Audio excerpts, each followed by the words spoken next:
live. And with a push of the button, hello Internet! We are live with Session 8 of Land Beyond the Mist. I am very happy to have a few new players and a returning member to the Mist. This should be a fun group. Let us start out as we normally do quickly by going around the table, and then we'll try to jump into play relatively quickly so that we can try to get as much in as possible before my cutoff at midnight. So, I'm just going to go around the cameras in order as I see them. Let us start off with John. Go ahead and introduce yourself, your character. Let us know who you're playing today. Well, guys, I'm John Dungeon Master, and I'm going to be playing this creature tonight. I'm really excited. Oh my. Oh my. Please keep up that voice. Yes, I actually could. Would you please keep up that voice for the entirety of the show? That would be. Of course. Wonderful. I am a fellow human, like you. So, creature, why don't you give me a little bit about who you are and what you're doing here beyond the mists? Yeah, okay, I can't do it. I'm so sorry. No. I am this freak of nature, we will call it. A entity born of the woods, the deep woods, where, he learned his first language, Druidic, and then Sylvan, and then finally Common. He wears lots of masks. He doesn't like looking at people directly in the eye. And you won't ever see his skin. Wow. Well, you are quite an enigma creature, and I am interested in seeing you play. That's pretty awesome. I will have to insist that we might have to find some D4 of psychic damage or something for breaking that voice. It was so perfect. I'm so sorry about that. I'll try to stick to it from now on. No, I'm kidding. That's all right. It's too late. I've been shamed. Perfect. That's the exact amount. Leova, why don't we go to you? Why don't you tell us who you are, who you're playing, and take the floor. I'm Leova. I'm just me. I'm hanging out. Big fan. All the things. Tonight I'm playing Gala, the Elven Ranger, who is just so tired of all the muck and all the dirt around here and hopes that wherever they go today, it's somewhere nice and clean and refreshing. And is looking forward to her nice clothes not getting dirty. Oh, very nice. Her and her mule are here to hang out. Oh, very fun. So you've picked an interesting profession, adventuring out in the unknown wilds, given your distaste for being dirty and, mucking yourself up. How did you come to this profession? Well, it's obviously the best way to get stuff to sell. As an armor smith and a member of the Guild Merchant of Armor Smiths, I need to find armor and work on armor and sell armor, hopefully, because that's the key. I do have to pay guild dues in a couple weeks here at the end of the month. So I'm hoping to come back with some money, maybe some nice things to work with. Okay. And generally speaking, dead adventurer armor is top notch. Primo stuff. Primo stuff. Once you like fill in all the holes and iron out like the wash out the blood, it's good. Well, you seem to have chosen a good place then. I am interested to see how your adventure goes. Awesome. Returning with us today is Mala, bringing back Shahrazad, I believe. Why don't you remind us a little bit about who you are and your character? So, good evening, everybody. My name is Mala. My brain just went blank. I'm returning as Shahrazad, the desert scholar come across the mist looking for secrets of the unknown, and desperately trying not to die, which is not going to be very easy having 6 hit points to my name. True. I swear to God, I rolled the hit points at turning level 2, took 2 damage. Well, you are given a minimum of 1 HP when you level up. You don't actually lose HP, but that is hilarious. So Shahrazad, this is your second adventure out into the mists. How does your experience affect your mindset here going into your next adventure? 100% definitely thought it was going to be a lot more chill than it was. The beginning of our adventure is like, okay, cool, we found gold, fantastic. Taught me that I need to buy a mule. Second thing that happened, almost died. Third thing that happened, almost died. Fourth thing that happened, almost died. Run away. So all these fledgling adventurers coming with me, I'm gonna be trying to pull the reins back. Go like, hey, that's probably not a great idea. Or I heard somebody tried to do something like that last time. Maybe don't do that shit. All right. Well, always good to have a seasoned voice out in the wilds. Sounds very fun. Last but certainly not least, let's head over to Vixty. Why don't you tell us all about your little cute cat profile pic and then your character? It's cute cat pic a year ago on the front page of Google Images, and it's been my avatar ever since. I love it. Good boy. I made the hat there myself. Very nice. In paint. Nice. Customization. Yeah. Very nice. I go by Vixty. It was a Christmas thing. Still not changed it. It'll be good next year. I go by Vixty. Vexte. I don't care what the pronunciation is. It's a made up word. It doesn't matter. My character's name is Arter. He's a paladin from somewhere south, but most likely still British because I'm not doing an accent. So yeah, he's from Britain. Hey. He's from the British Isles to the south. Yeah, well known. Yes. Yeah. Awesome. Well, Arter, what took you from your great homeland of Britain to this strange unknown world to the north? Gold and fleeing some mysterious thing in my past that I've definitely made up right now, and it's written down somewhere. So definitely. Well, I believe you, and we will definitely not double check that at the moment. It's just so traumatizing. You can't speak about it right now. Yep. You have to collect yourself. Exactly. Yeah. You are right on it. So, very exciting. Glad to meet all of your characters. So the decision was to go and adventure forth into the Lizard Marsh and seek out the sunken fort. So, before we begin heading out, is there any preparations you would like to do in town? Oh, we're moving. Do we need a we've shovel? got our mule. We've got everything. All Okay, right. I need to unload. So I need to unload some weight though. If we're bringing this mule. I have a mule and a cart, so you can put it on my cart if you want. Okay, all I'm I have on dumping. there is a I'm ladder dumping 4 and a javelins. bunch of mules. Fair. Javelins. Let me open up my One of y'all said we character needed a sheet shovel. here. Do we still need a shovel? No, I have a shovel. It came Is there a from- sheet somewhere, or is someone keeping track of this? I just want to see, generally- Got it. Generally, I have the players track their beasts of burden on their own character sheets. It makes it simpler than trying to share 4 different documents for all the horses and characters. True. Okay, I'm So- dropping off 4 javelins and 9 torches. All right. There's one thing I'm looking Okay. for. Leo, And let me see. What's up? can I just put a bunch of stuff on your horse, and then if it ever comes up, can I just tell you what it is, or do you need this, like everything on your horse? No, you can keep track of it. That's fine. 3 rations, and then I am officially unencumbered. 3 rations. Okay. Okay. All right. I'm gonna What just are do the one. weights of all those? Just send me Javelin. paste it in the thing if you want. Okay. Keeping I'm the gonna- weight I'm going will to be take this generally time up. slightly important because a mule can become encumbered and slow you down. True. 10, 5. So the rations are going to be 2 pounds each. The javelin So is 6. going to be... I can't remember the weight of it. Okay, I'm putting 56 pounds of gear on you, Leo. Let me Wait, find it. Yeah. Why am I I why put am I that in the coming chat. up short on this? Equipment. Coming up short on what?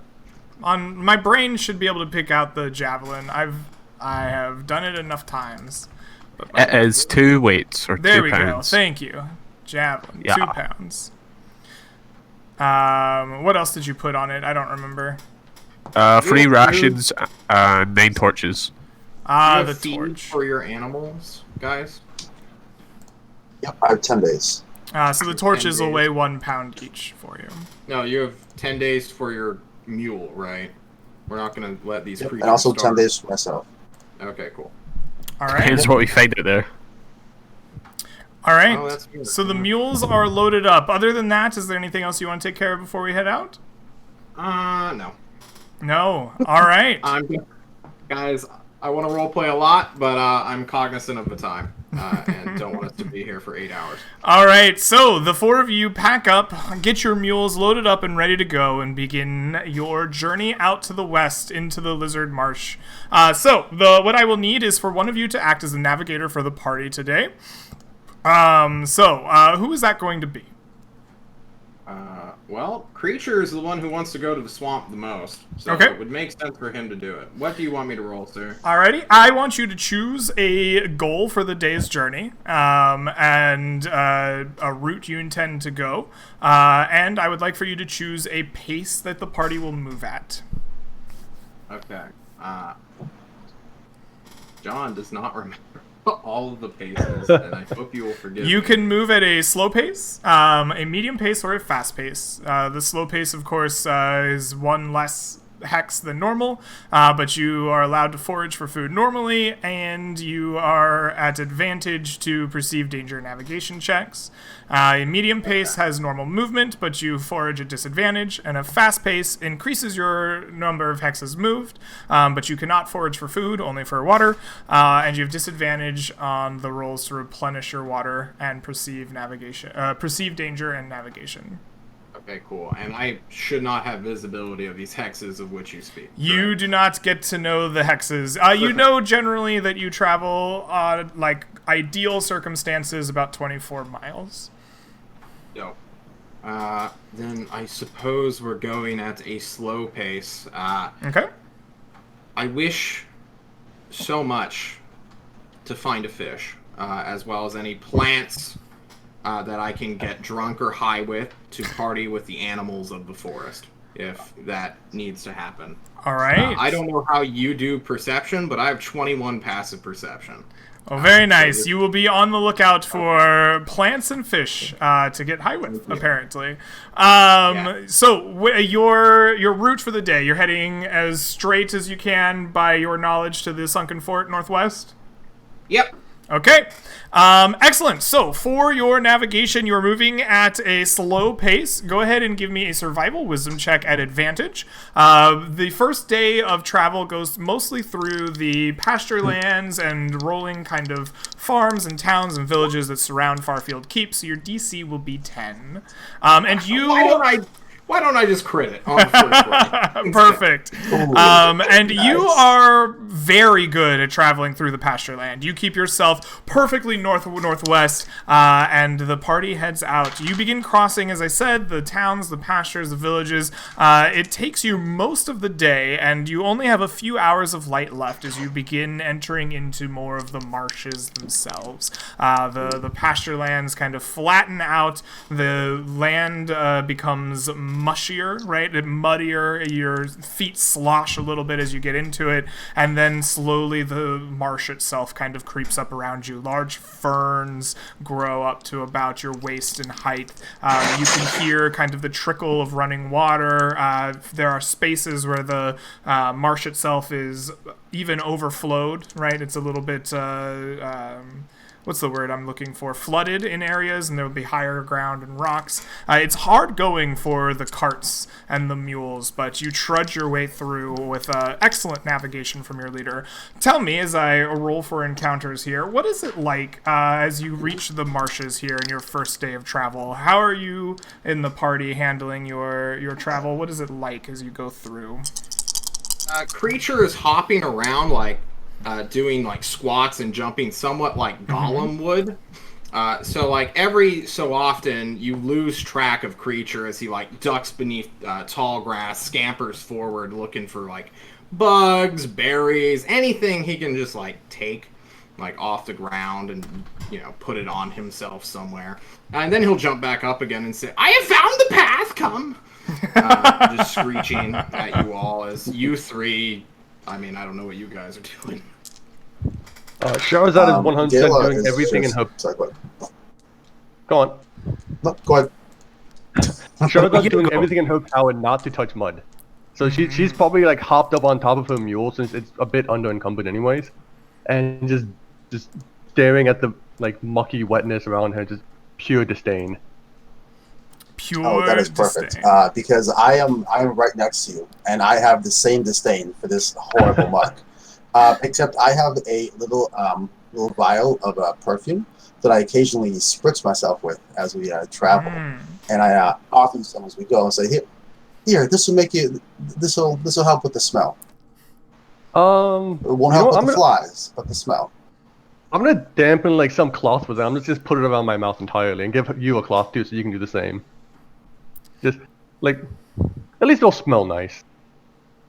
And then we see creature, and then we'll both just turn our noses up.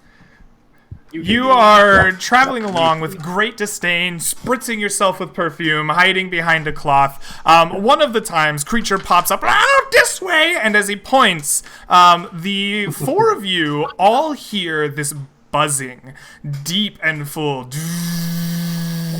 And as you look directly in the way he's pointing, you see a swarm of sturges erupting out of some of the swamp ahead of you. It seems like they rise out of the very water and ground itself, and they are all flying in your direction. You are not surprised. You see them coming some distance away. What do you do as you see this happening? Oh, okay. Are we in tall grass or are we in the swamp? You've finally hit the swamp. You're kind of in the evening of your day here as you're making as much progress out of the light as you can. Okay, so they're nearby. I don't have time to ritually cast anything. Can I set fire to something and try to get like smoke going to wave them off? I know insects Absolutely. hate smoke. Yeah. What do you set fire to? Whatever. As you look around. As you look around, you see I have a large ladder strapped to the side of my cart. You could probably light that on fire. It'll be, There's also 9 torches, just in case you might light something that's a little more burnable. if you want to be basic. I think there's a moment. Creature will just jump up onto the cart, grab all the torches he can, and then chain set them on fire to create this freaking massive torch. You begin dual-wielding torches, smoke flying, trying to get the creatures out of the way. As you do this, you create a nice smoke cloud in front of you, and you see the creatures divert around it. They don't seem to want to get into the cloud, but they keep going, and they go past the party. They don't even seem to stop and look at you. And for a moment, the swamp is silent in the cloud of smoke. And then you see the ferns and the long grass of the swamp begin to flatten and turn in an almost snake-like coiling pattern. And emerging from the swamp is this strange snake-like body with a human arm and a human head, with hair long and matted with mud and clumps as it sticks to them as they rise up and look at the four of you, and they hiss, "Dinner." I'm gonna need you all to roll initiative. Lunch! Alright, cool. All right. It is everything in my power not to scream out Trogdor right now. Guys, I'm gonna need you to roll way better than what we're doing. There we go. There we go. That's So, what we need. I'm on a horse. What do you think I'm ready for? All right. So, I think I'm missing creature. Oh no, creature was a 14. I see. Very nice. I'm on point, brother. You are. You were more on point than I was. So the creature rolls a 6. Gala? You are the first to react to this. Standing on your cart with your mask up, you see this snake-like creature hiss and stare at you. What do you do? I glance over at Sherazad and I say, "That almost makes me wish for those flying horrible things." This thing, And I glance at where creature is twirling the torches. I say, "Give me one! Give me one!" All right, you take a torch in your hand that's lit. Yep, and I throw it at the thing. All right, go ahead and roll to hit. You make a thrown weapon attack. I believe. Are you proficient in improvised attacks? I doubt it. You doubt it. Do you have a proficiency with torch wielding, perhaps? Nope. Well, it's a simple weapon. Huh? I mean, it's technically a club that's on fire, right? So simple weapon, maybe. Is a torch a club that's on fire? You know what? I approve. A torch is, in fact, a club that's on fire. Go ahead and make a thrown weapon attack with your proficiency. You're going to want to roll d20 plus your dexterity modifier plus your proficiency. Let's see it. Come on, nat 20. He says, secretly wishing for a 1. A 22! Hey, I'll take a 22, The baby. torch twirls around, going straight towards this abomination in front of you. And just as the lit part turns over, it slaps it in the face. Go ahead and roll d4 damage for me. Bam. Ooh, 3 points of damage. This creature hisses again, this time in pain, but also rage. And you feel a chill run down your spine. Go away. All right. Excellent. Well done, Galia. I will also make sure to put away my perfume so it is not damaged in this encounter. And then I will. I have galaxy brain plays here, Leo. All right, very good. You set aside your perfume, being very careful not to let it break. Excellent, creature. Your strange bounding energy is ready to come into play now. What do you do? Okay, how far away am I from this lunch? I'm gonna eat it. How far away is the creature? Yeah. So it is emerged from the swamp. We'll call it 25 feet from you. Perfect. I'm gonna entangle it. All right. I'm going to Washka! And all the reeds, the roots, the hidden muck mire is gonna cling to it as I all right. Canonically, I'm going to hold you to that. That's how you cast your spell. All right, the creature will resist with its wisdom, and it resists with a strength, actually. Is it isn't it a wisdom save? Strength save. It's a strength save. You are correct. Oh, well, that's worse for you. Okay. Well, fuck.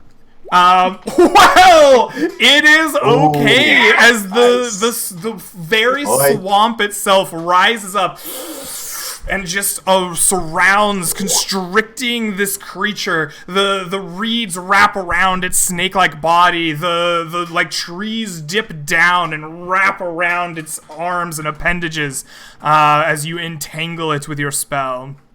All right, so I know it's going next, so I'm gonna bonus action cast Shillelagh if I can do that to get ready to bop this thing. When it inevitably charges me, but it's in difficult terrain. It's restrained until it uses its action to make a strength check to break free. Shillelagh's a cantrip or a first level spell? It is a cantrip. Okay, it's a cantrip. Yeah, then you do that. I bust. Well, Perfect. I guess I Shillelagh the torch. You embolden the club that is on fire in your hand, and now it is a magical club that is on fire. Excellent. The next thing to respond is the creature. It is bound in this thing. It struggles and rips and thrashes about, trying to rip itself free from the swamp. And does not. It is bound tight. Wow, the dice are in your favor right now. Excellent. Sherazad, you are the next to react. Creature has bound this snake-like thing in front of you by the swamp. What do you do? Well, Warlocks are gonna Warlocks. I'm gonna Eldritch Blast this mother... no cursing. I'm gonna Eldritch Blast the snake. Advantage. All right. With advantage, Oh. roll to hit. There it is. Here it comes. Not quite. 19, that'll do it.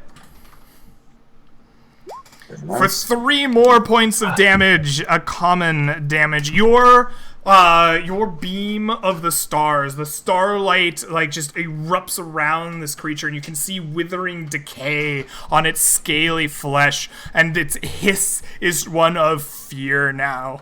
Excellent. Artair, you see all this going down in front of you. The creature is bound. It is being hit by eldritch might. What do you do? Well, I'm definitely not getting close to that thing. Like, on my turn at least. I don't think I have much of a option if it comes next to me, but I'm gonna throw a javelin at it. All right. You wind up with your javelin. Give us a roll to hit at advantage. Okay. At 25, you pierce the scaly flesh of the creature for 10 points of damage. This elicits a more human cry from its throat. It screams out in an almost, like, horrifying manner just because of how human it sounds and how in pain it is, despite how abominable it looks in front of you. Anything else you do with your turn? Well, just draw my greatsword just in case I need to state that. My Excellent. greatsword's out. Definitely out. A Chad greatsword user. Oh my god. Galia, you are back atop your cart, having put away your perfume. You see this creature bound and being struck by your companions. What do you do? Well, I sort of glance around and say, must I? And I pull out my longbow, grab an arrow, and just All right. take a shot. Go ahead and fire away at advantage.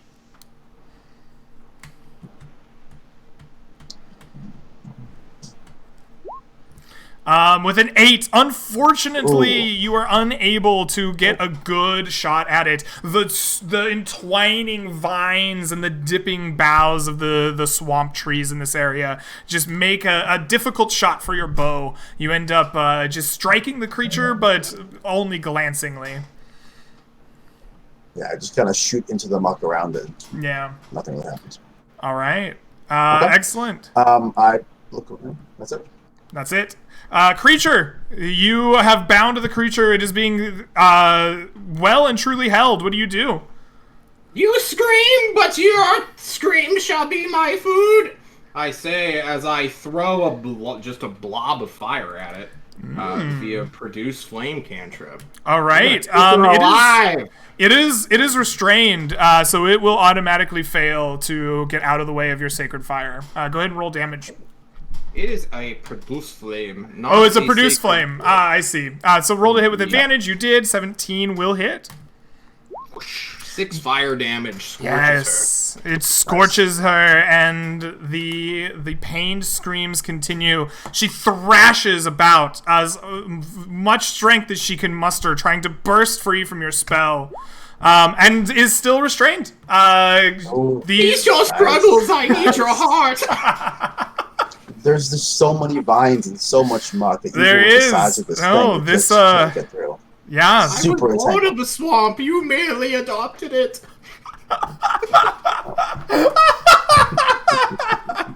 All right, creature Hardy.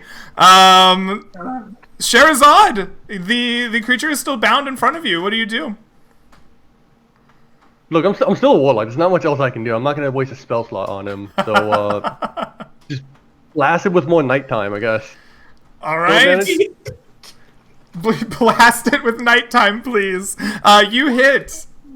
That's oh my god, yeah. God. Finally. 10 more Well, what's actually damage. damage? 10, 20, 13, 16, 22. Big damage. We have not quite hit a quarter of its health, so we are still fine. bruh.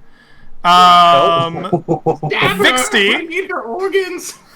No, Artair, excuse me. What do you do? Yeah, I will stroll to the cart, pick up one of my javelins. That's okay, right? Mm-hmm. Free action. Mm-hmm. and then throw another javelin. All right, you walk over to your cart, shuck another javelin. At advantage, please. An 18 will hit. Fish for a crit if you'd like. Oh. The crit! Please roll me critical damage. Nice. What? 16 more damage. 3, 6, 10, yes. Okay, we've hit a quarter of its health. So, Galia, you get to move before it does. What do you do? I'm just doing the same thing. It seems like we're just sitting here just shooting this thing. It can't really do much. I'm just gonna keep on shooting the fish in the muck. All right. Still at advantage. Still at advantage. The 21 hits this time. You find a much cleaner shot, and you deal 10 more damage. Nice, big damage. Your arrow sticks true in like the torso, where it becomes more human-like, and blood gushes out into the swamp. Creature. As I slowly realize that this thing is not just a snake, there might be something more to it. Maybe there's some humanoid aspect to it. I just yell at it to go away, to leave, to not come back, because we're gonna kill it. We're gonna kill you. And dare you try to make it run? You're pathetic. How dare you ruin my fun? Well. See how crazy we are? You want no part of this. Creature, your pun affects the efficacy of your fire, and you only deal a single point of damage to it. As you do so, the creature begins to shift and turn and change. The like kind of slender feminine arms grow bigger and bulge with muscle. The fingernails on it begin to elongate and turn, and this thing changes into an enormous crocodile. It is as large as a big warhorse, and it rips and turns and like cuts through the entangling vines as it does so. Your vines try to keep up, but in its new form, it has a better save. But it does not get free. Your spell is so strong that this now fully formed enormous crocodile is still ripping, tearing. It bites and gnaws at the vines, trying to rip itself free, but it is still held for the time being. Sherazad. It's because its normal technique of roll just gets it more tangled up, like a hair in a drain, and it just tangling itself more and more as it tries. Indeed, indeed. Sherazad, you see this creature change, but still fighting the entangle. What do you do? I'm gonna activate Fiendish Vigor. Fiendish Vigor. Okay. This is Yep. Absolutely. Nice. So go ahead and roll your temporary hit points for that. there we go. All right. What does it look like as you get your fiendish vigor? Like how does this look to the passerby? I really hate when you ask me these questions because I never think this through. Fair enough. I think in this Looks case, like fiendish and vigorous. very fiendish. I think in this case, rather than like it being like fiery, like most fiends or necromancers might have, my skin just starts turning black. Ooh, very nice. Sherazad's skin begins to darken and blacken and harden, and a false life thrums through your veins. Excellent. Arter, you've seen this terrifying creature change in front of you. It's still bound for the moment. What do you do? I'd like to walk to the cart and pick up another javelin. All right. Casual about this, because I'm thinking, well, this can clearly not get out. You know, obviously, there's no chance. No chance. My magics are too strong for it, travelers. Excellent. You hit once again. Bam. For 7 damage. Excellent. It sticks into it, and this time it unleashes a roar. It is loud and shakes you to your boots, but it is still bound. Galia, how do you respond? I yell, "Shut up and die!" And I shoot it again. All right. The 17 does hit the 17? natural armor of the shapeshifted form. Yep. Oh wow. 9 Nice. piercing 9 damage. Yes, sir. Another arrow peppers it. And that's it. Yeah. Oh, that's it. All right. Another arrow peppers the creature. They stick out like a pincushion. And creature, it is your turn. All right, we pause time for a second. Creature sees this thing shape change. First of all, that's fucking dope. Let's be real. Yeah. Second of all, in the dark dreams that creature's mind is just constantly consumed by, does he recognize that this is like a druid thing, or is this like a weird snake thing? That This he doesn't this transformation does not make you think of your druidic teachings. While though you have the ability to take the form of animals, there's something unnatural about the way this creature exists. It feels like an abomination, and you think that this is a more innate ability that it has. Does it appear undamaged from the previous salvos, except these past 2 wounds? It's hard to say. You've been pincushioning in it. There's blood that has mixed with the swamp, the muck and the water beneath it. Okay. It definitely screamed in horrible pain before, but it doesn't appear like it's close to death. It seems that, like, despite your damage, it is still hale and hearty. Well, I'm at least going to move 15 feet back behind the cart, because I know crocs, they're good at eating, but they're good at eating, too. So I'm, just cowering, let the mule get the first hit in. As I set it on fire! Yeah! Let the mule get the first hit.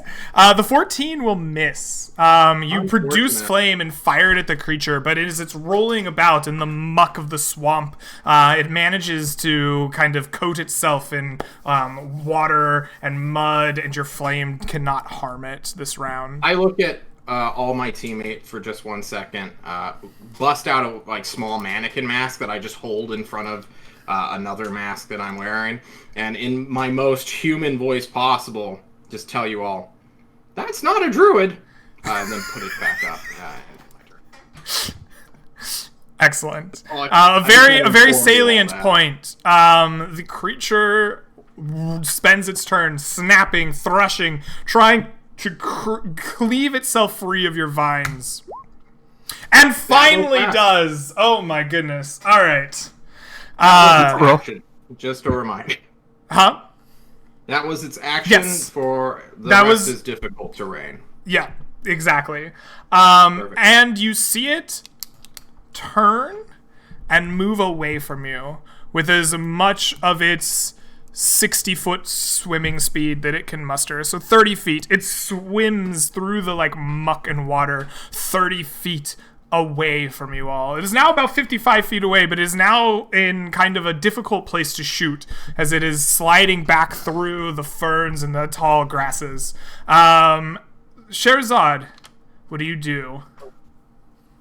What? Oh, bye. What happened? See ya. Oh, PC Leo was died. gone. Okay. Oh no. Well, He just big sad. messaged me, I think on his phone. He says his PC just died. oh. Oh my. Yeah, he's that general chat. He says he's reconnecting and he's almost here. All right. Well, that's Check that's no good. Happy this Friday, is a everybody. holy run, Greg. All right. making Well, your life so difficult. while we are trying to get Leova back with us, and the cams are really nice and screwed up, Sherazad, why don't you tell us what you do? Horrifying dragon creatures leaving? Yes, it has turned and Absolutely nothing. swam away from you. Absolute nothing. I mean, she can leave. I'm not following that thing. All right. Excellent. Arter, do you follow suit? Are my javelins stuck inside of the creature, or Let's have see. some fallen out? You hit with all your javelins, correct? Yep. So let's roll 50% on 3 javelins. Or, yeah, we'll roll D100, 50% on all of your javelins. And on 50 or lower, they have fallen out and you can retrieve them easily. And above a 50, they are still stuck in the creature, being swum away from you. Ooh. Alright, the first one fell out. Oh, the first one. Okay.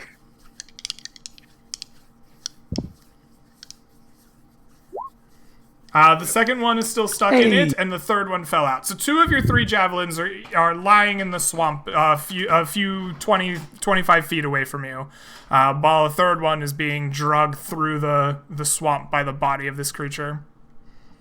Well, I'm gonna wait a turn, but if it doesn't return, I will pick those up. All right. And now we're at Galia. So I think we need to figure out whether or not Leova's going to be back with us. They say they are reconnecting now. Mm-hmm. And that was in the Twitch chat as well. So hopefully it's not super bad. PC dying definitely feels bad. Feels bad for sure. It really does. Yep. It comes out of nowhere. It's sudden, like a brain aneurysm. That's dark. All right. You know, you're dealing with a creature, okay? Welcome to the dark side of my mind. Jesus, dude. Man. So I'd like to point out that the 2 surly-looking bald men are playing beautiful ladies, assumingly because we miss hair.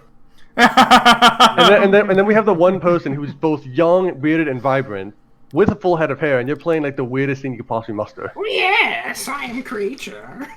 And then to balance the 3 of us out, we have Cat. Hey, Yeah, we Cat. always have to have a cat. Reinvite to call? Are you in the general? Join the general chat, bro. I don't think, it was a haze how we all got to meet one another, There we go. Yay! Hey! I hear your PC died. Yep. Good thing it back. wasn't Hey, permanent. there we go. Glad to have you back. It's your Yeah, turn. no, I was just doing too much in my old PC and just All right. Well, we're glad to have you back. So while you were gone, I don't know how much you heard, but the shape-shifted creature was able to break free from the entangling vines and began swimming back away from the party. Sure. And so Nice. Okay.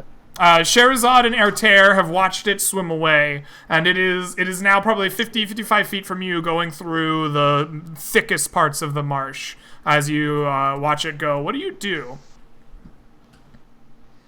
I also watch it go. Okay. I'm happy that it's leaving, and I kind of look over to Sherazade and I say, "My dear, your complexion, it's wonderful.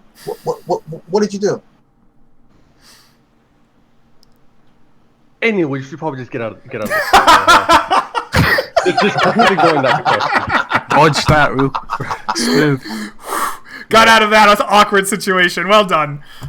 Creature, are you satisfied watching the abomination leave? I wanted to eat it so badly that we didn't have to fucking make me do goodberry later or eat ration. I could sacrifice its heart to something, Look, guys. You wanted to eat that disgusting thing? Ew. Yeah. Hey, first of all, this is John to DM, okay? Creature's wearing a mask and he's insane. You don't know what he's thinking. Give me an insight check, brother. Okay? All right. But yeah, Creature's shoulders slump. He was so hype about, eating that thing. And now it's gone. Okay. I pick up my javelins. Yes, you can pick up the 2 javelins that we rolled for, and the creature slips out into the swamp, leaving your sight rather quickly. So, the 4 of you have beaten the hell out of a creature, honestly. I'm quite impressed. What do? You still have a few hours of daylight left. Do you continue on your way? What is the party's choice here? I sulk. I refuse to move. I kind of look about and I say, is this the sort of thing that we should expect out here? Yes. Ugh. Yes. Apparently the mini creatures with a look human around. face is killing. So, like, think about whether I can turn this mule car around and go back to town right now. But, you know, I'd probably get dirty just trying. The mule would trudge and get stuck, and I'd have to get him out. So I just guess we're doing what we're doing. All right. I'm gonna wave the wave creature over and just kind of like lean down towards them. Horrible little animal. You can come to me, brother. I'm not being summoned by some prissy. Well, I don't even know what to call you, Warp. Say it. Say it. Say what? Say it. Mule Rider. There, I said. Dude. You won't even get your feet dirty. I'm covered in muck and slime. Alright, I'll have you know, Ogu is a very respectable beast of burden. Alright? You don't Now- even know its true name. And half I your could party find is its true Mule name. Riders. Would you like to know its name? You guys are acting real casual about this, that we just got attacked by, like, an abomination. You They say were- That's the word attacked, I say reverse hunted. I'm sorry. I don't think we got attacked at all. We just sat here and shot it with arrows. It didn't even get within 50 feet of us. You are right. 40 feet. I don't know. Whatever. Like 20, I don't but count. still. Are you supposed to be the alright, experienced one, shepherding us? Oh, this is gonna be a long trip, isn't it? Alright, how about we all find some high ground, somewhere sort of dry, and we take out for the day. That way we don't get snuck up upon by whatever the heck that was. Why are you afraid of having your blood sucked by giant mosquitoes in massive swarms, which you did nothing to help us with? How dare you? Yes. Yes, I'm Alright. extremely afraid of that. Let us In fact, it is the continue. most thing that's going to keep me up at night. I will now follow the party, trailing behind. One of you All right. will take the lead. Do you need to make a dex check to avoid the mule droppings, or you think you got it? I will just pick He- him up, bro. I think creature doesn't see a difference between the mud of the Free swamp fuel. and the mule droppings. Honestly, it's just another resource to creature. Uh-oh. All There you right. go. So it sounds pretty cool. like the party moves on and continues the journey through the swamp through its last bit of lights before making camp. All right, excellent. The rest of the day passes largely uneventfully. And as the night begins to set, and you kind of hear you just feel the darkness kind of oppressively weighing down on you. You find a nice high ground. You set up your camp, set up a nice fire to warm yourselves up. What is the atmosphere like here as you are camping in the first night away from the Farfield Keep? Arter is just shocked that well- everyone's like so casual about this. Because, you know, he's just fighting humans or humanoids. Like, he's fought a few goblins, but everyone's so casual about this freaking huge crocodile shaping whatever it was. We don't even know our original form. It just went from one disgusting thing to another. And, Oh, you're gonna Uh, push it. And it went That's away, so that's complaint. great. well, as long as I get the XP, so. Creature is in a foul mood. He is rather upset. He's already shown this multiple times, and he will be rather blunt, speaking in his broken common and his screeching noises. I must take the first watch or the last. I cannot decide. Oh, that's fine. Gila is just upset about having to camp in the wild, even though she presumably knew she was going to be camping in the wild. And this creature, running around screaming isn't helping things. So the atmosphere with her is kind of like camping with your grandma.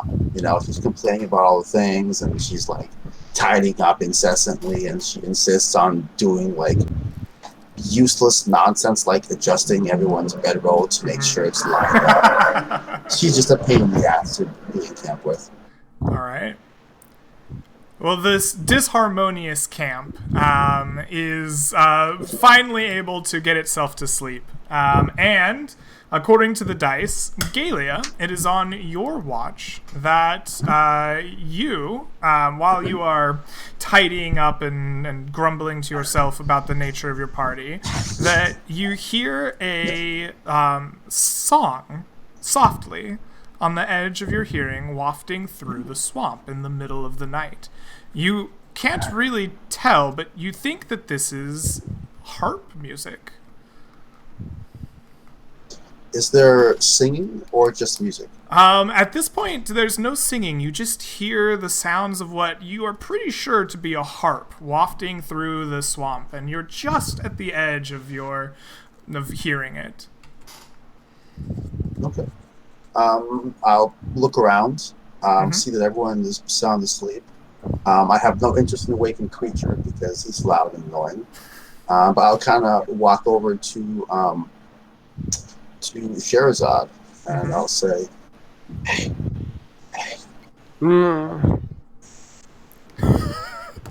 out of 10 sleepy okay." roleplay. And I kind of walk away. I'm not going to wake her up Okay. if she's not, about to wake up anyway. And I kind of walk out to the edge of the camp, and I call out in Elven.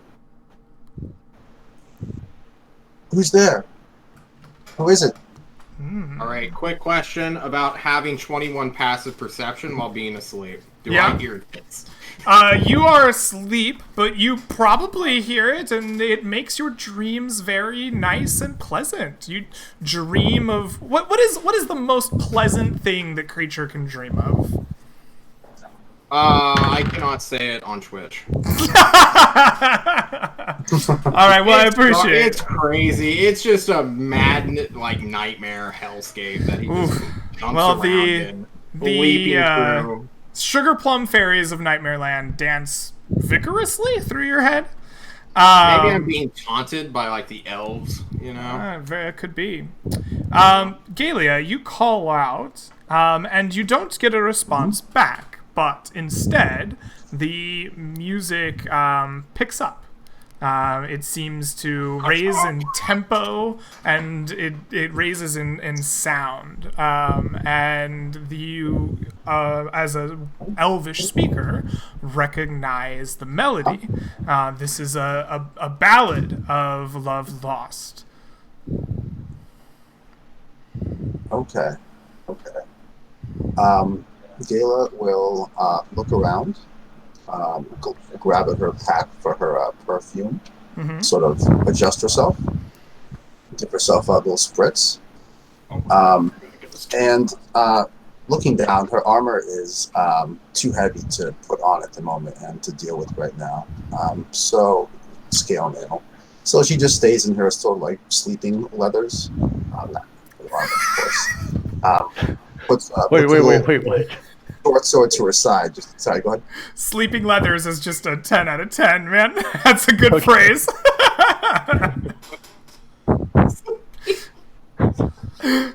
I'm sorry. Please continue.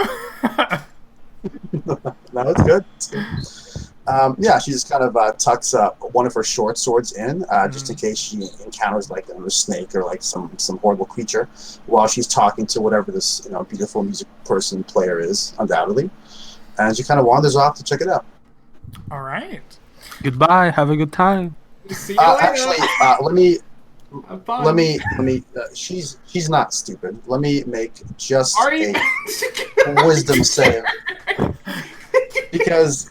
I just want to make sure that this is what she. I think this is what she. Hey guys, we're just in a spooky, creepy swamp where a giant snake monster almost killed us. I'm just gonna wander off while you're all asleep.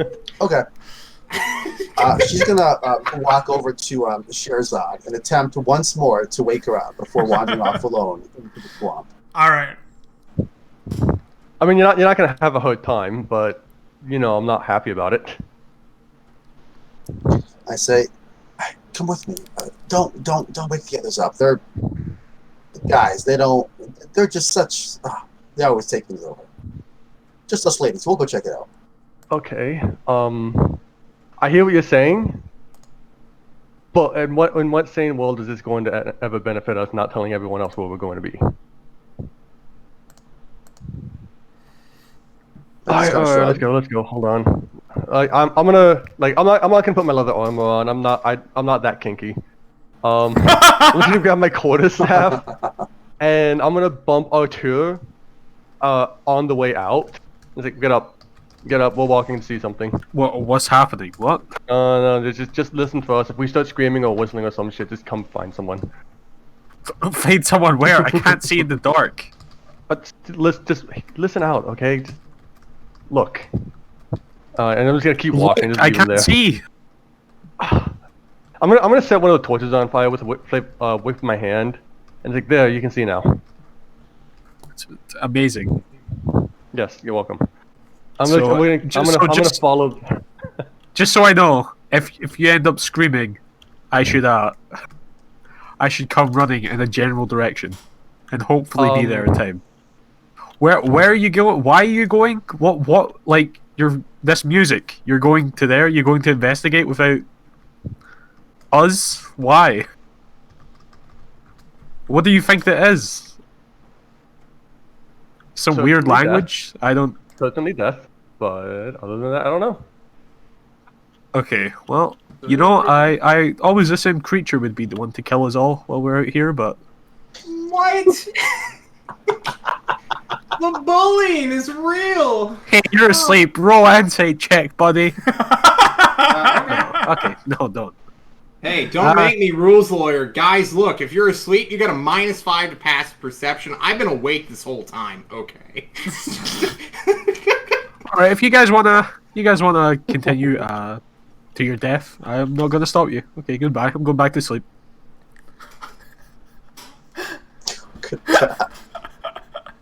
All right, so Oh, this is gonna go so So the well. two of you, Mala and Galia, are heading out to find the source of this music, while Creature and Tear just sleep it off. You know, sounds good. I'm gonna go ahead and activate Fiendish Sounds Vigor on about the way out. I'm not total fool. All right, you go ahead and roll your temporary hitch dice. Yeah? Big number. Oh. All right. So, the two of you begin making your way through the swamp. And as you do, the sound gets louder and more clear and a little bit even like more beautiful. It is a perfect elven rendition of this song, and it is almost, you could say, enchanting. As you approach... As we walk, Uh-huh. sorry, as we walk, I try to sing along with it if I can. Try to hum it. Absolutely. You find it easy to, almost as if the words, the hum, the melody is kind of like rapping along with yours and shaping it and making it correct. So you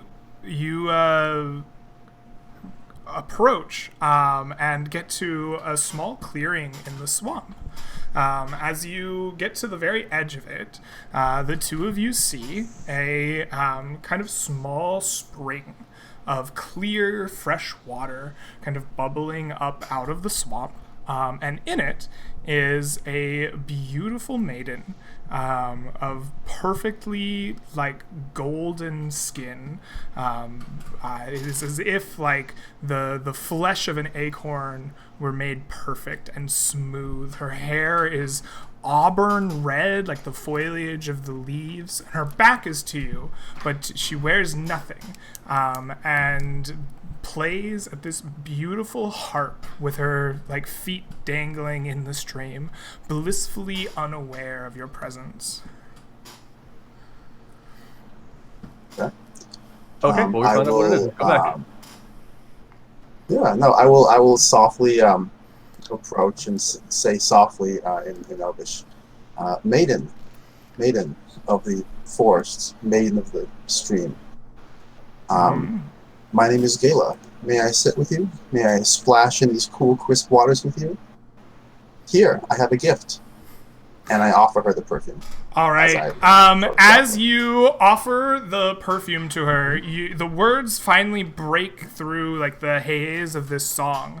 The harp stops with a sharp prick of a single strand of note, and this beautiful visage turns over her shoulder, sees you, notices you, and screeches a horrible screech. The yell is so loud and unnatural that even the two asleep in the camp awake with a fright. The two of you who see this happen, please make me wisdom saving throws at disadvantage for having listened to this song. DC 14. Is it against charm? It is in fact against charm. Okay. I have Fey ancestry. So go ahead and give me that at a regular roll instead of disadvantage. Because of the we'll count that. All right, you fail, and the screech reverberates through your mind, and you see just the like most painful image that you've ever seen. What is it? What is the memory or the image that brings you the most pain as you hear this sound rip through your mind? It would be when the workshop of the master that trained her in armor smithing was burned down with him inside due to an extremely careless apprentice that he had brought on. Ooh. And she was locked out of it, and all she could do was just kind of watch it burn and hear the screams. All right. And this scream is it's his screams that she hears, not this creature's. Right. And she just breaks down, drops to the ground, and starts sobbing. Absolutely. This is the memory that is left burning in your head, and as it finally clears, you're going to go ahead and take, for me, some damage. I don't think it's going to matter, but you do take 2 psychic damage, and when you blink your eyes, the spring and the woman is gone. Sherazad, you succeed, and so instead, you don't see this horrible memory or pain. You instead see this magical spring and the woman fold up out of the swamp as if it were made of origami and fold itself into smaller and smaller spaces. The kind of large tree that it was next to, the spring, the harp, the woman, all fold up into a point in space and vanish. And in its place, you see just the regular swamp. Where the spring was, there is a large tree log and a swamp hole of kind of nasty, mucky water. But hanging off the rotten log, you are able to notice that all that remains from the previous scene is a ruby necklace hanging by a thin golden chain off a kind of branch on the rotting log.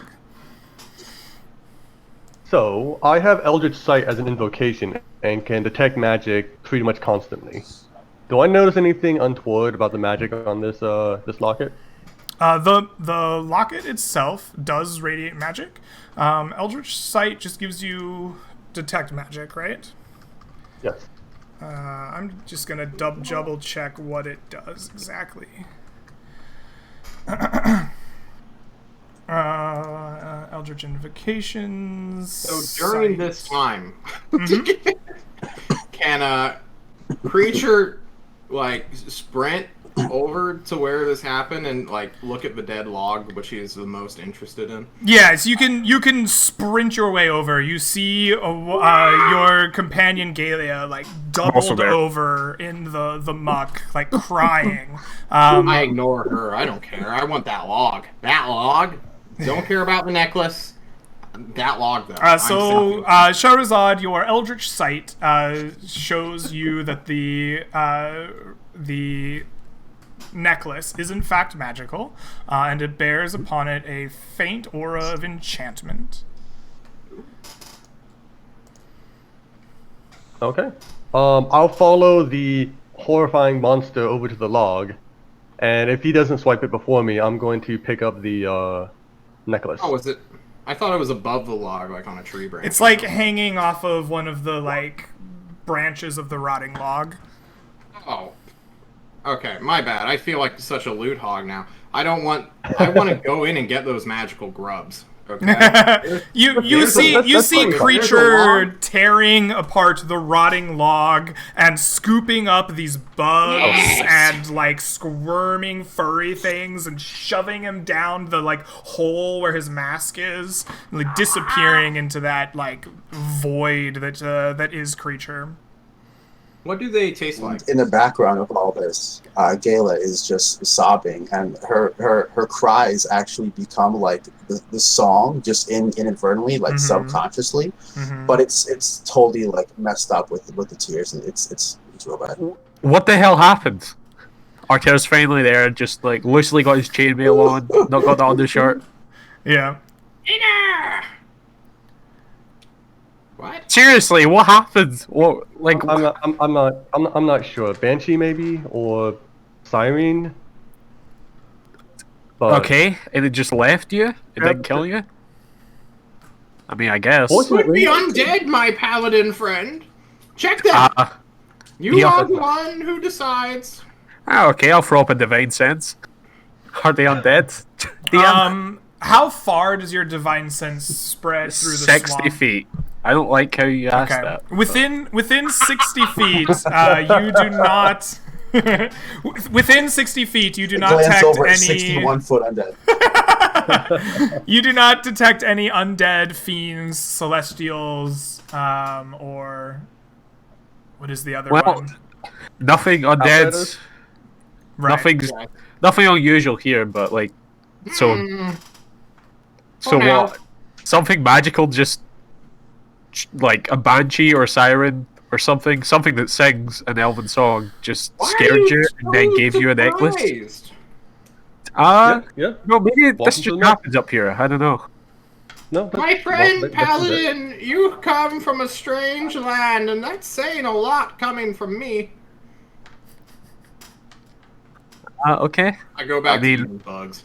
Gala, you okay? I'm just hoping that isn't a fever dream. Like, can I pinch myself?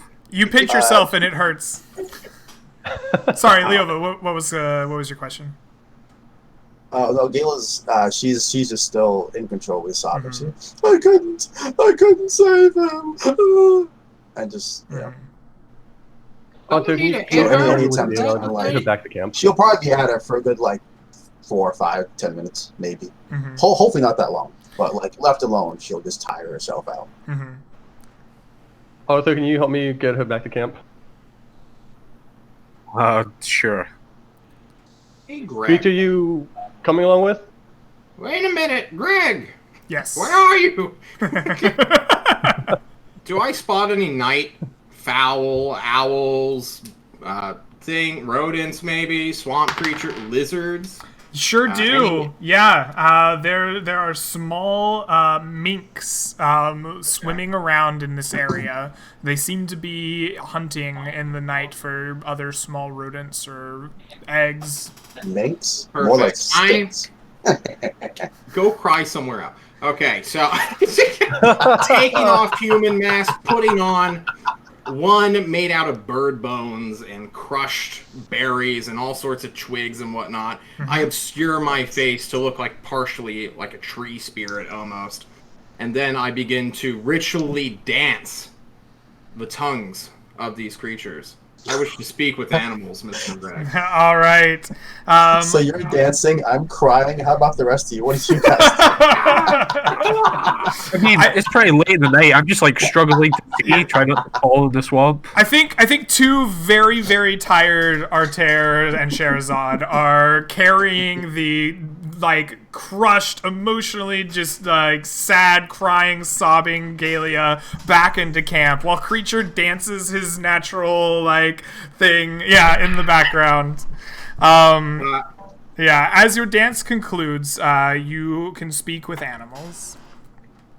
I call out, Mr. Minx, where are you? I must speak with you. Caw-caw! We're hunting! Shut up! No! I will help you hunt. I will give you a tasty snack if you tell me what the fuck was that. Munchings and crunchings?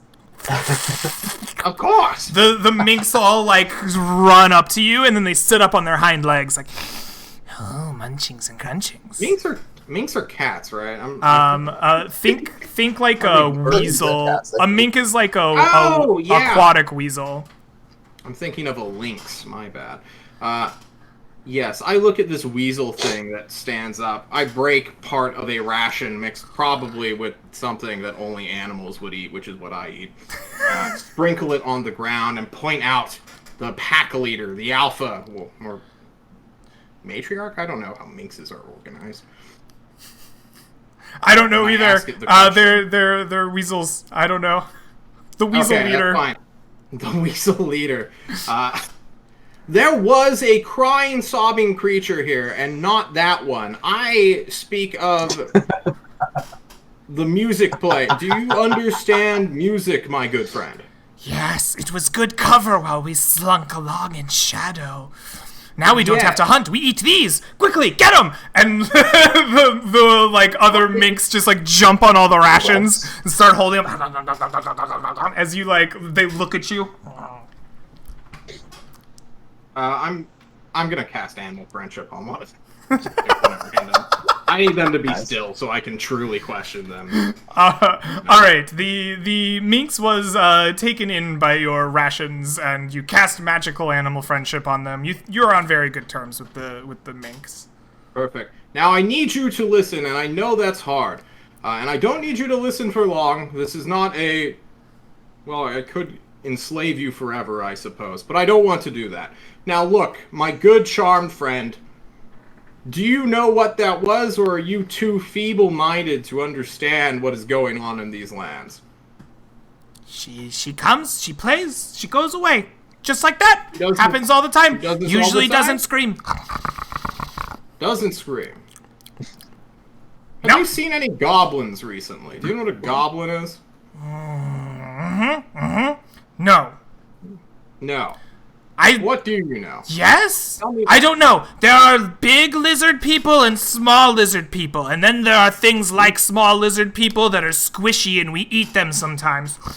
Sometimes they eat us. They make good munchings and crunchings. That sounds awesome. I'm jealous I cannot be a part of that. I will regret this information for the rest of my days. Do you know of the Slinkin Fort, as I'm told it's pronounced? The Slinkin Fort? No. Yes. What is Slinkin? I don't know. Only the Slinkin Park. Humans' tongues, like I speak with you. They all say funny things.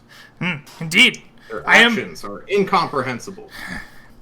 Don't know. Okay. I love you. Take care. Don't die. Even though our time was short, this meant so much to me. Very good. Thank you for munchings and crunchings. You're very welcome. And then I leave them at that. All right. What a good friend. I will subtract rations. Awesome.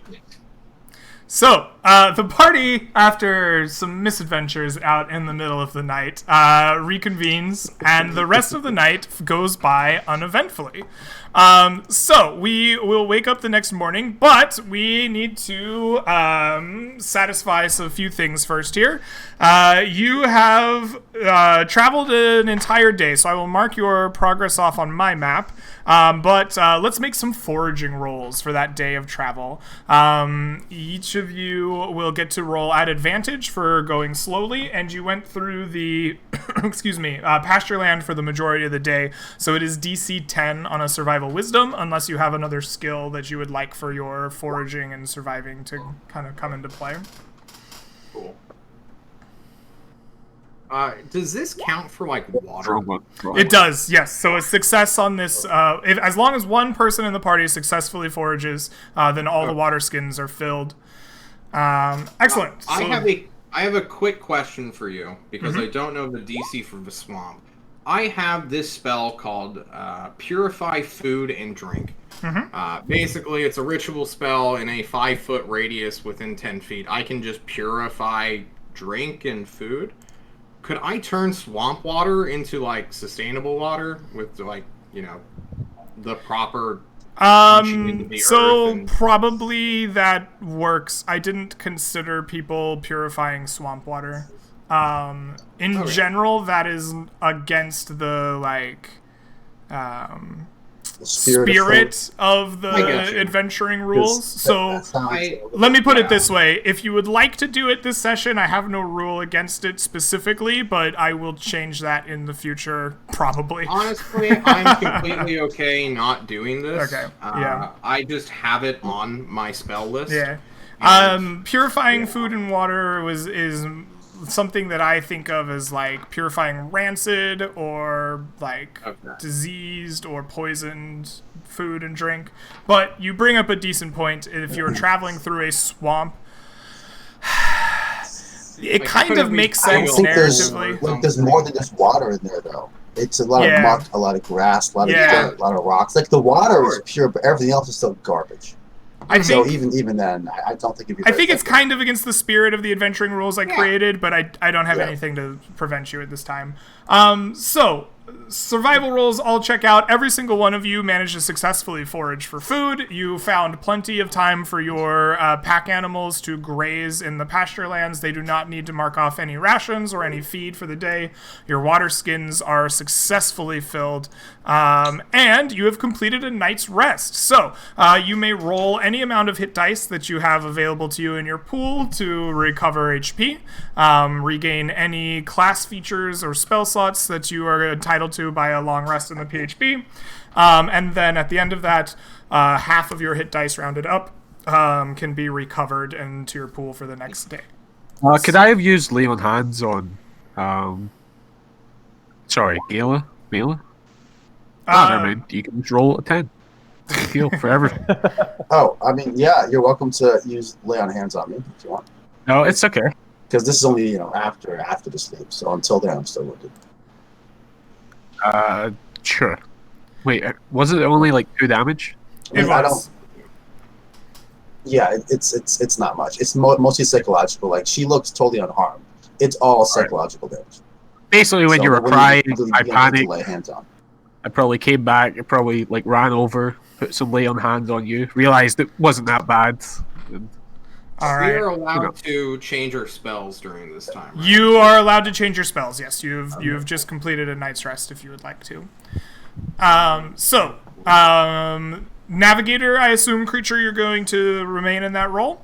I would like you to give me a pace for the day's travel and a chosen route that you would like to travel for today.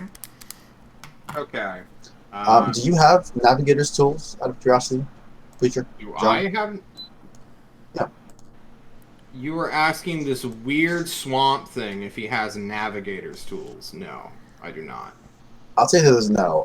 At some point, you would have seen Gala like setting him up, taking him out of her pack during her camp. So if you want to use those, you're welcome to. I don't think Creature is smart enough to like utilize those in any meaningful way. However, he does have an herbalism kit. So now that he's in the swamp, he really wants to go slow and like find some swamp things to literally brew up to drink and party with the forest animals, if possible, Greg. Okay. So, survival, right? Yes. That would be for navigation. Slow pace. What is your route? Just northwest towards the sunken fort as best you can? Do I have alternatives? You can decide to go anywhere you'd like, or you can tell me how you intend to get to the sunken fort. But generally, people just go straight. Unless there is, like, an obvious environmental hazard, such as, like, a rainstorm or, you know, a bog tsunami, like... Giant crocodile. Yeah, giant crocodile, serpent creature who I need to entangle again, like... we're probably just gonna keep it simple. Straight shot it. All right. Sounds good. Yes, so go ahead and give me a survival at advantage. Your DC in the swamp for navigation is 20. 21, you nail it. So you do a good job of finding good routes through the swamp. The cart is very difficult to move through the swamp. It keeps catching in like mucky, mushy ground, and the mud sticks on its wheels. It's very hard to drag through, but you do a good job of finding ways to keep it from breaking or going off course. You keep yourself generally moving in the direction you want to do. And the party continues. So I'm going to roll some encounters for the day. Need a plant. While I'm doing that, why don't you tell me what your days of travel is like as you make your way through the swamp here. Gila is just quiet. For the rest of you, thankfully so, because she normally complains about a lot of things. She's just sullen and quiet and kind of sad today. It'll probably take her a little bit to kind of get back to her usual self, for better or for worse. Okay. But probably a bit rudely, but still also next to Gala, because she usually sits there in the party. But I'm just actively sketching out like the two creatures we saw. First, like the strange dragon creature, and then the golden siren that we encountered. And possibly a bit meanly, but show the golden siren to Gala and ask her, like, does that look accurate to you? You're sketching. Yes. Let me.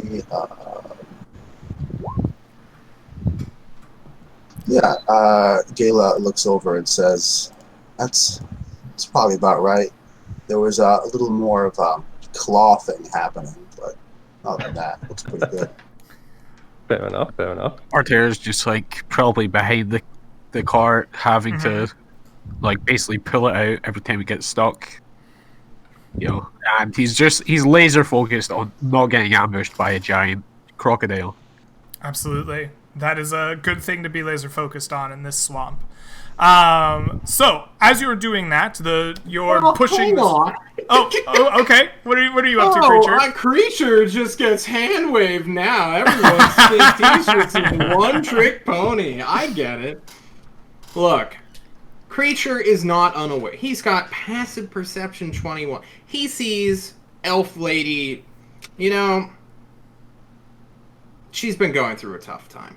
He understands this. And creature's a sensitive soul despite everything else. So like every couple of hours or so, he will find something cool, well, something he thinks is cool, and like brings it to you. So like one day, you know, he may find like an empty or eaten turtle shell filled with like bugs and mud and, you know, carcass, just turtle bone. He'll give that to you as a sign that you should cheer up or else. They're always dirty somehow, right? They're always kind of foul. Of course. Yeah, definitely. Pestilent riddled. Maybe there's a leech in there for good luck, you know? She'll kind of, you know, put her hands out and sort of like gently take this thing, kind of just set it down in the cart behind her and say, thank you. That's okay. That turtle shell. Your cart is stuck again. You must push it out. I do not have the strength myself. All right. So as you're pushing the cart, Arter, out of this like rut it's found itself in, a creature has given a nasty turtle, half-eaten turtle shell full of maggots and awful grubs to Galea. It is Sherzan, actually, who notices that in front of you, kind of directly in the direction that creature has been guiding you, there's a high ground raising out of the swamp some bit. It seems like a rocky kind of outcropping. On it grow a few of the small kind of like overhanging trees that are native to the area. And beneath the boughs of it, you see 4 goblins. and they are clearly wounded. As you look upon them, it is immediately obvious to you that these goblins have like large bite marks in the sides of them. They're bleeding out, and like they look to be in about as bad of shape as possible, and they are leaned up against some of the like high rocks in front of you. Just some probably about 60 feet away. I'm gonna point that out to Arthur. Goblins, what do you think? Goblins. Bad sign. Creature. Bad sign. Maybe go talk to them. I know they know the swamp better than we do. I do not speak Goblinoids, and I don't even know what language it even sounds like. Do goblins speak Undercommon? They speak might. Goblin. You don't Then I know? might speak Goblin. Have you ever spoken to a goblin? Yes, I actually remember we had the goblins who we stole from unabashed. I believe if I remember correctly, one of your party members spoke goblin. I don't believe they Okay. spoke undercommon. Well, Creature, good news. creature, I can can you- speculate to everything anyways. Creature, can you check if they're faking? Can you smell the blood? Is it real I goblin cast blood? Or... Entangle at them. They're like 4 goblins beating the crap. All right. And now they're gonna be restrained goblins. You beating- cast Okay. Entangle. 60 you. feet range, I think, is fine, right? Yeah, 90 feet. You're good. Yep. So let me pull up some goblins real quick. Monsters. Never trust So a if they're all goblin. like they're wounded in weekends, they probably have disadvantage. Maybe. I'll go ahead and give them disadvantage. Absolutely. They definitely weren't expecting it. That's for sure. Suddenly, the like trees that they were I wasn't resting expecting under like start swooping down, trying to grab them. Like small strands of grass start snaking up through the rocks, grabbing at their ankles. So this will be 1, 2, 3, and 4. Poor thing. So 10, 9, 1, 9. Nope. All of them are Nice. immediately captured. Nice. Wrapped up in the entangling powers the creature has. They shriek out in surprise. But they are unable to get away. And they're just like hanging there, blood trickling down the like vines onto the rocks. You have 30 seconds before I engage in further hostilities. Go and speak with them. Okay, can you make it a bit more than 30 seconons? No. I'm gonna trot on over there. I'm gonna ask 1, Arthur to come with me. 2, Sure. Yeah. 3. Greg, I Galen already is just gonna introduced call out flame. and 30 comment seconds from now, I want to start shooting people. Okay. So the three of you quickly make your way up onto the rocks to try to speak with them. You see these surprised. No. No. No. Oh. No, I stay where I am. I'm not going to climb some dirty rocks. To I'm some sorry, yes, Bloody I half-dead goblins. presumed No. too I'm going much. to call out to them. Go Yeah. ahead and ready your shot. So I Galia, just pull out my longbow and I look around and say, like, who are you? What are you doing here? Why you half dead? Why are you not fully dead? Make Galia up your mind. shouts across the like 40 feet on top of the rocks. Why are you not dead? And holds a longbow menacingly. Sherazad and Arter, what are you doing while this is happening? I'm trying to close the I'm gonna ask- distance. Second? I'm trying to close the distance between me and the Goblinoid. Okay. The goblins.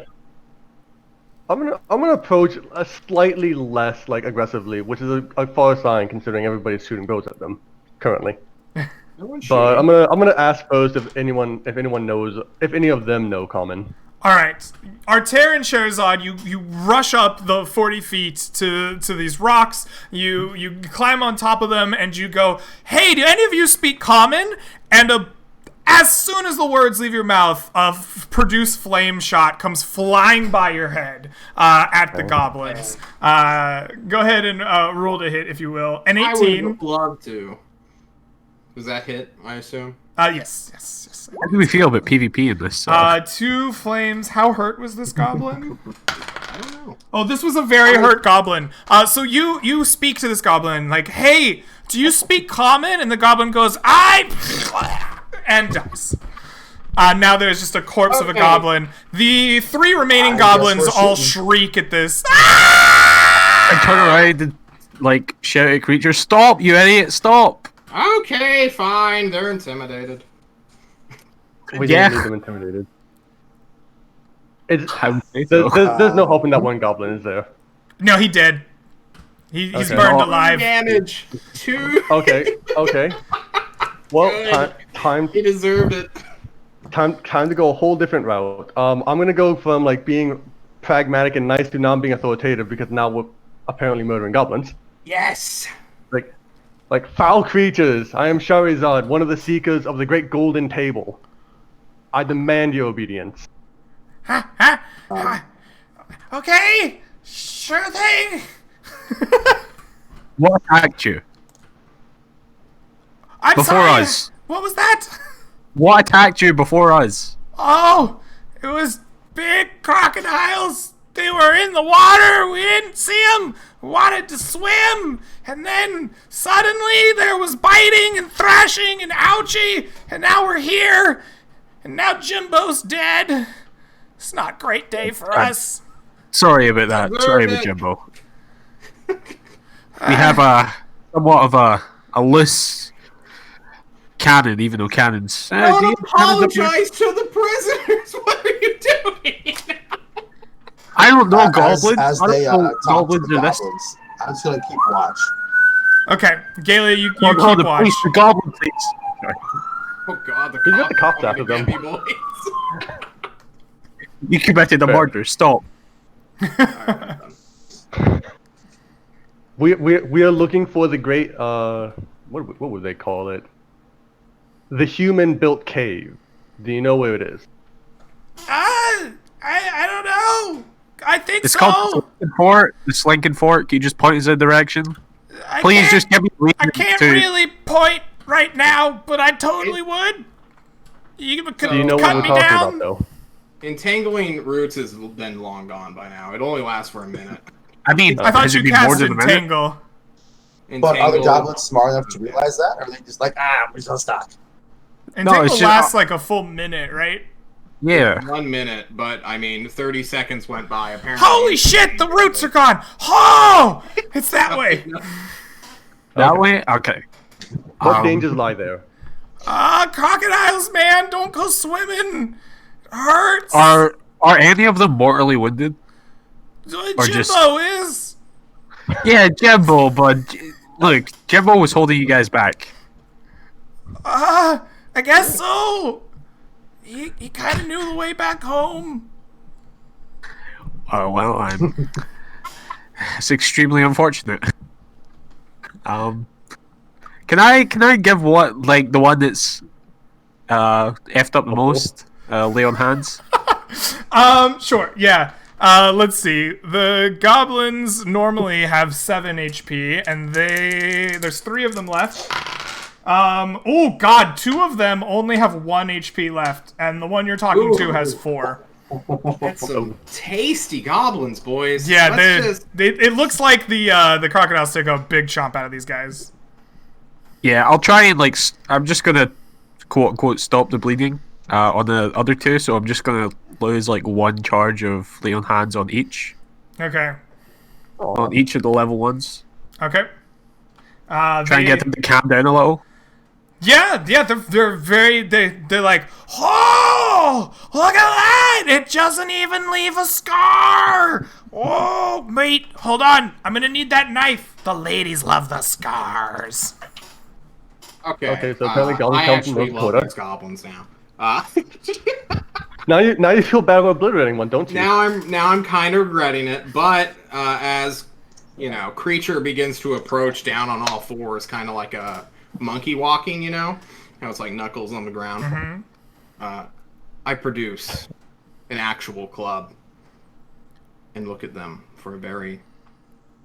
They look at you. strange They kind of do that thing when their shoulders come up, like. Yeah. Hello. Hi. Okay, How This many is- are you? this is getting weird. 1, No, 2, okay. We need 3. to focus. And Jimbo, but Only he's 3? dead. Where is home?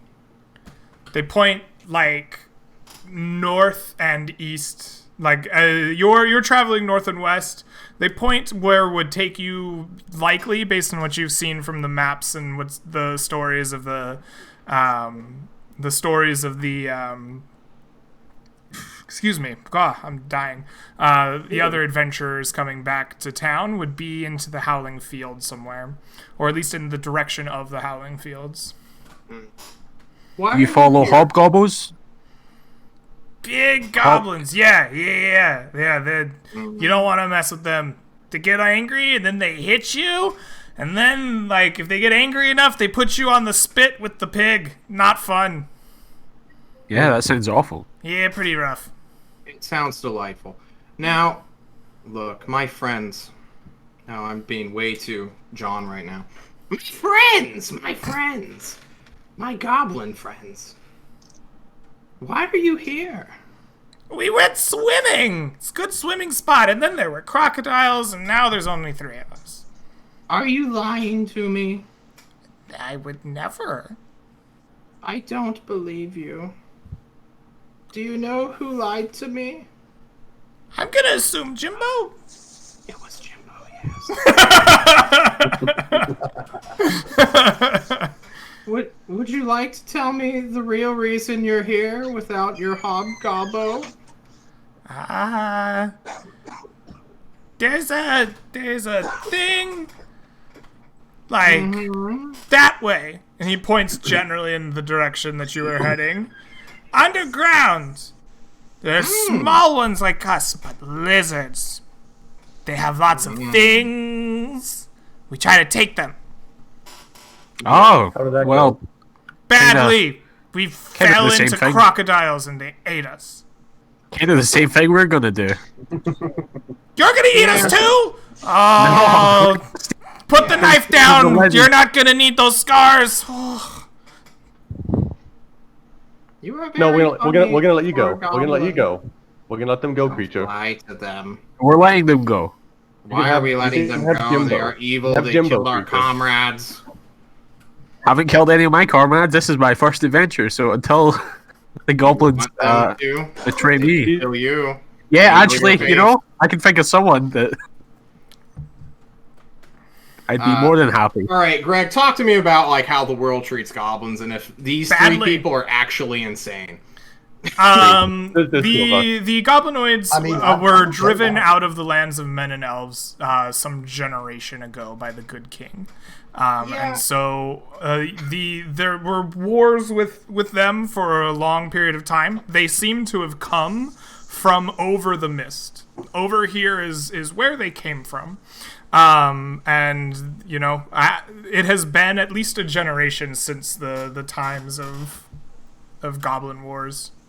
But the Goblinoids in general, kobolds, gnolls, hobgoblins, orcs, goblins, all of them kind of fit that banner, and they've all been driven back here where they came from. So they're evil, monstrous creatures which we don't care about, correct? Who Could be. have made Which war you don't against care the about, lands maybe. of man for hundreds of years.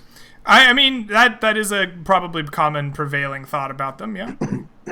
Okay, just checking as I eye the paladin. Hey, I'm not a racist paladin. I'm a cool paladin. Yeah, we don't check have it goblins in out. our we don't really care. Look, look, I look. Why dwarfed do you 4 want goblins their going to do eye? it. Goblin, give I'm me not something so so against I can goblins. Alright. justify your existence. What do you have on you? Cool knife. Give me the knife. He might need that. You notice that the knife is in fact kind of cool.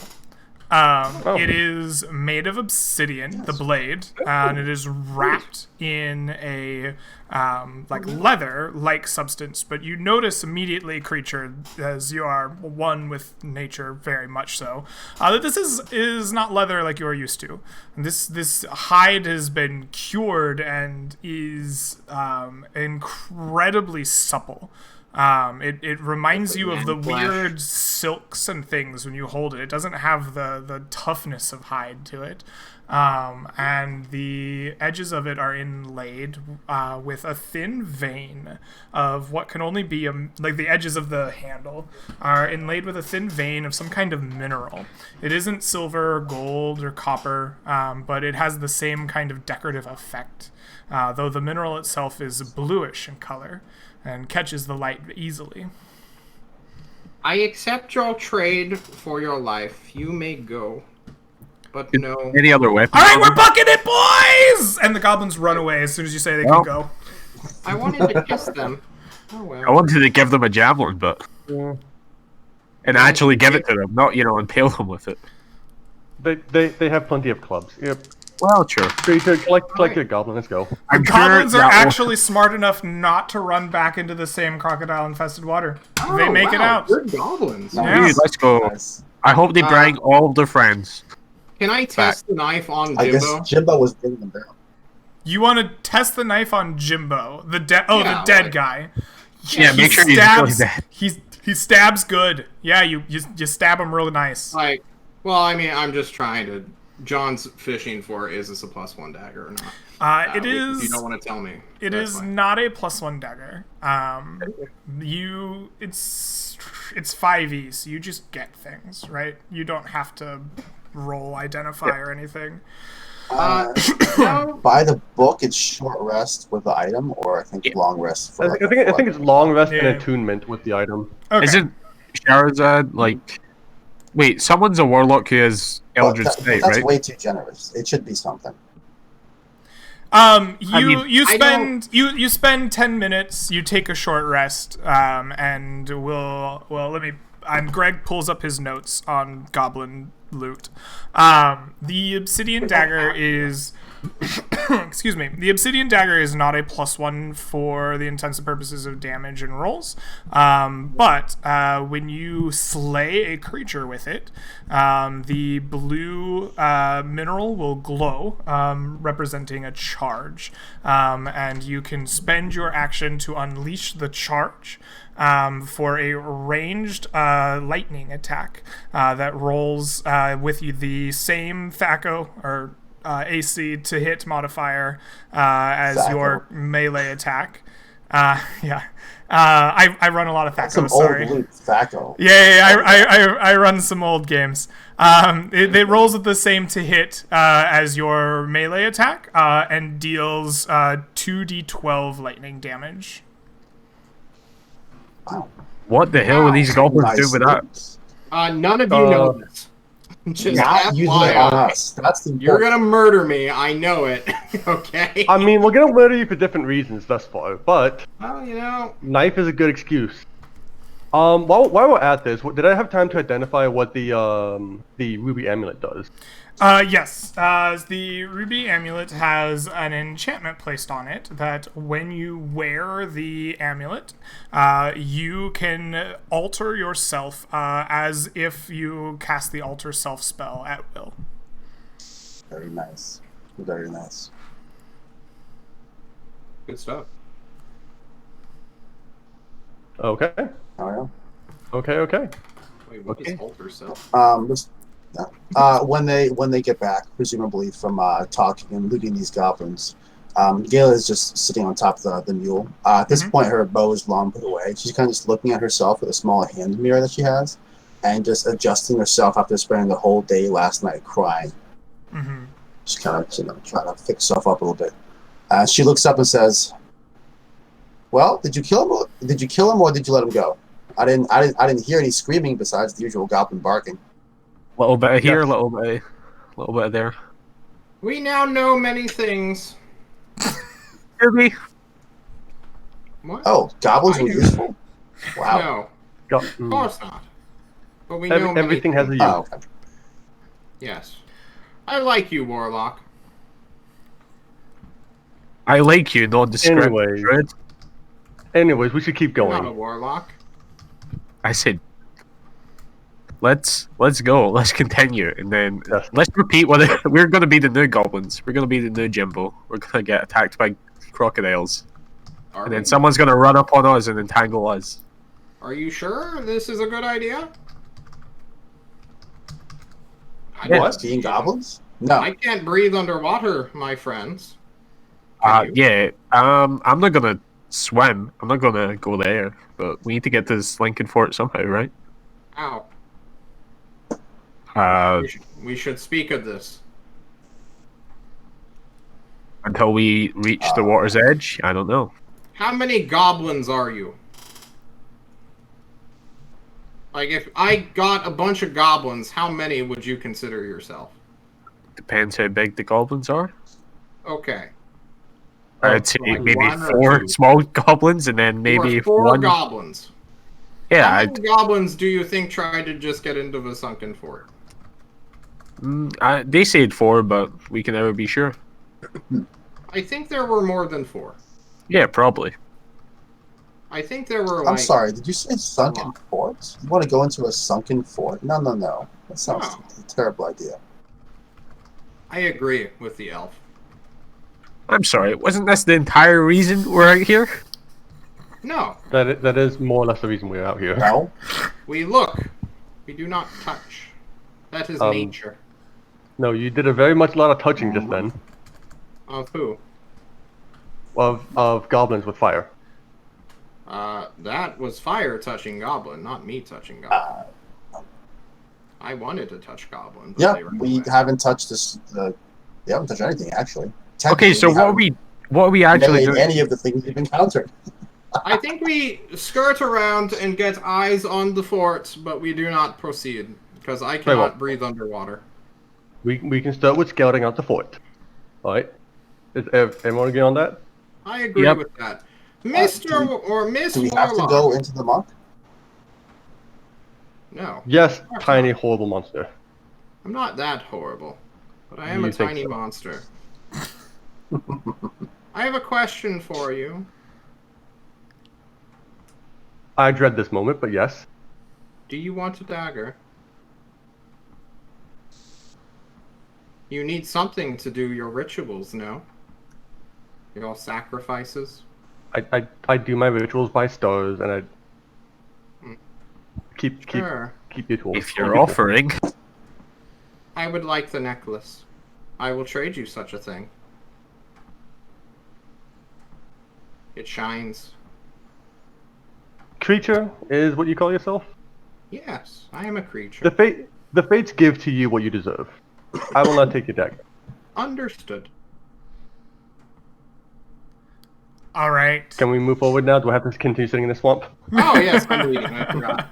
So the party has a weird moment together, and We need to regroup, guys. Okay. yeah, you regroup. It sounds like you're still heading towards the sunken fort, although now with more of a look, Has don't had touch. any normal moments together? It's true. I don't know if you have or not. We're on a win streak. Okay. Yeah. Just keep it up. The weird conversations and vibes continue for some time. As you reach about noon on your second day of travel, you spy a clearing off to the west from where you are. You're heading kind of northwesterly, and to your west you see a small clearing. And in the clearing, rising up out of the center of it, is a crumbling tower. It appears to be in quite a state of disrepair. The roof has fallen in on it, and you can see where recent stones have fallen and crumbled out away from the tower, some 10 or 15 feet from it. Yeah, the tower itself is sitting in this clearing. There's probably about 50 feet to the center of the clearing where the tower is, and then another 50 feet to the edge of the clearing on the other side. Roughly circular, but it is a swamp. You said What do you it's do? noon, right? Huh? You said it's noon. It's about noon, yeah. The sun's like directly upon us. Is there any like crazy shadows going on that I can spot? Sure. Yeah, you spot some shadows. They don't creep out into the clearing very far. They're mostly around the edge where some of the like trees and large ferns and swamp vegetation lie. Is this like grass or is this like swamp plant? Swamp in plant. this Think clearing? big reeds and ferns and like kind of the vines of the marsh. And okay, how big's this tower again? It's 50. No, it's 100-ish feet away. We can see it clear, and it goes up like 40 feet in the air. Let's. Did I mishear that? I don't think I described the height of the tower. Let me see. So the tower is about 50 feet from you in the center of a clearing. Okay. The edge of the second edge of the clearing is about 100 feet. The Crumbling Tower itself is it is about 60 feet high at this point. Oh, You okay. see the roof recently fairly collapsed.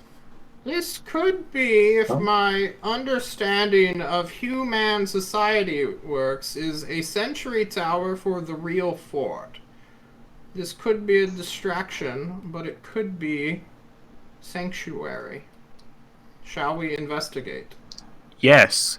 If it's destroyed, it's not much of a sentry tower. It still stands. If it still stands, something lives here too. Does that how that works? If I lived in a swamp, I would live here. Yeah, I good wouldn't point. live here. Yeah. That logically Quick, follows. quick investigations. Prepare to leave. Are we just If it leaving? looks, no. If it looks unsafe, we won't stay. If it looks safe enough, maybe we'll take it for the afternoon. Understood. Let us... Can I just give it a casual perception check? Sure. What are you Look looking around, for? See if there's any mostly any signs of people like lurking, like just outside the thing, like next to, like in the trees around, waiting in the clearing to ambush whoever comes by. Looking around the edges of the clearing, looking for signs of life. Yeah, that could be perception. I'm okay with that. Go ahead and roll me a perception check. You're pretty convinced that you don't find anything. Seems that there's been relatively little. It seems clear. Hey, Greg. That's Yeah? why you on passive perception. Does anything ping? And I immediately notice out of the normal bullshit. You should change your character name to 21 Passive Perception. So I might as well. No. I feel obligated to bring it up. You don't notice anything out No, of that's the fine. ordinary creature. How close are we? Like 40 feet away from the fort? Or It's 50? the to the center of the clearing where the tower stands is 50 feet from where you are now. Okay, if we can move a little closer, I can divine sense. Lead on. Okay, I'd like to go like 20 feet in front of us. Uh-huh. Follow them. You walk 20 feet out into the clearing. Nothing happens. Divine sense. You cast your divine sense and reach out. You can sense fiends, celestials, fae, undead, and what else? Is the important ones. Those are the important ones. You sense one fae creature behind you, in the swamp, directly behind you. But other than that, I turn around and say there's a fake creature directly behind us. I swivel on my head and shout in Okay. Sylvan, "Who goes there? Speak now!" Technically, I feel bad saying it. Technically, you don't detect Fae. Sorry. oh, it doesn't detect Well- fae? I thought it did. It's celestial, fiend, and undead. It's kind of. I thought it had 5 types. You're welcome to buff it because detecting Fae is cool, but it's just the 3 endpoints. No, you sense nothing. I am incorrect. I didn't realize. Sorry. Well, worries. there's nothing in front of us or behind us. Let's continue on. All clear, nice and safe. Super legit. You guys don't watch me exorcist myself.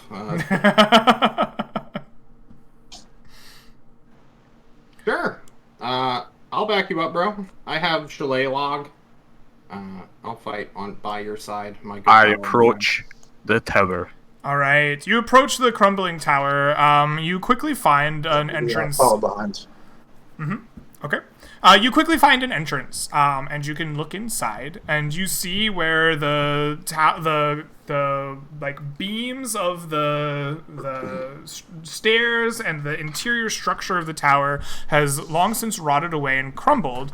Although there seems to be a fairly recent tumble of stone and splintered wood and beams that clatter all over, or well, that have scattered all over the interior of the tower. The remains of what appears to be a haphazardly created ballista are smashed and shattered across the ground. There is metal and glass. As you look at it, you realize that this was once a looking glass of some kind, maybe like a telescope, but it has been ruined by the fall. The glass shattered across the ground, broken bits of metal flung in and out of the crumbling stone.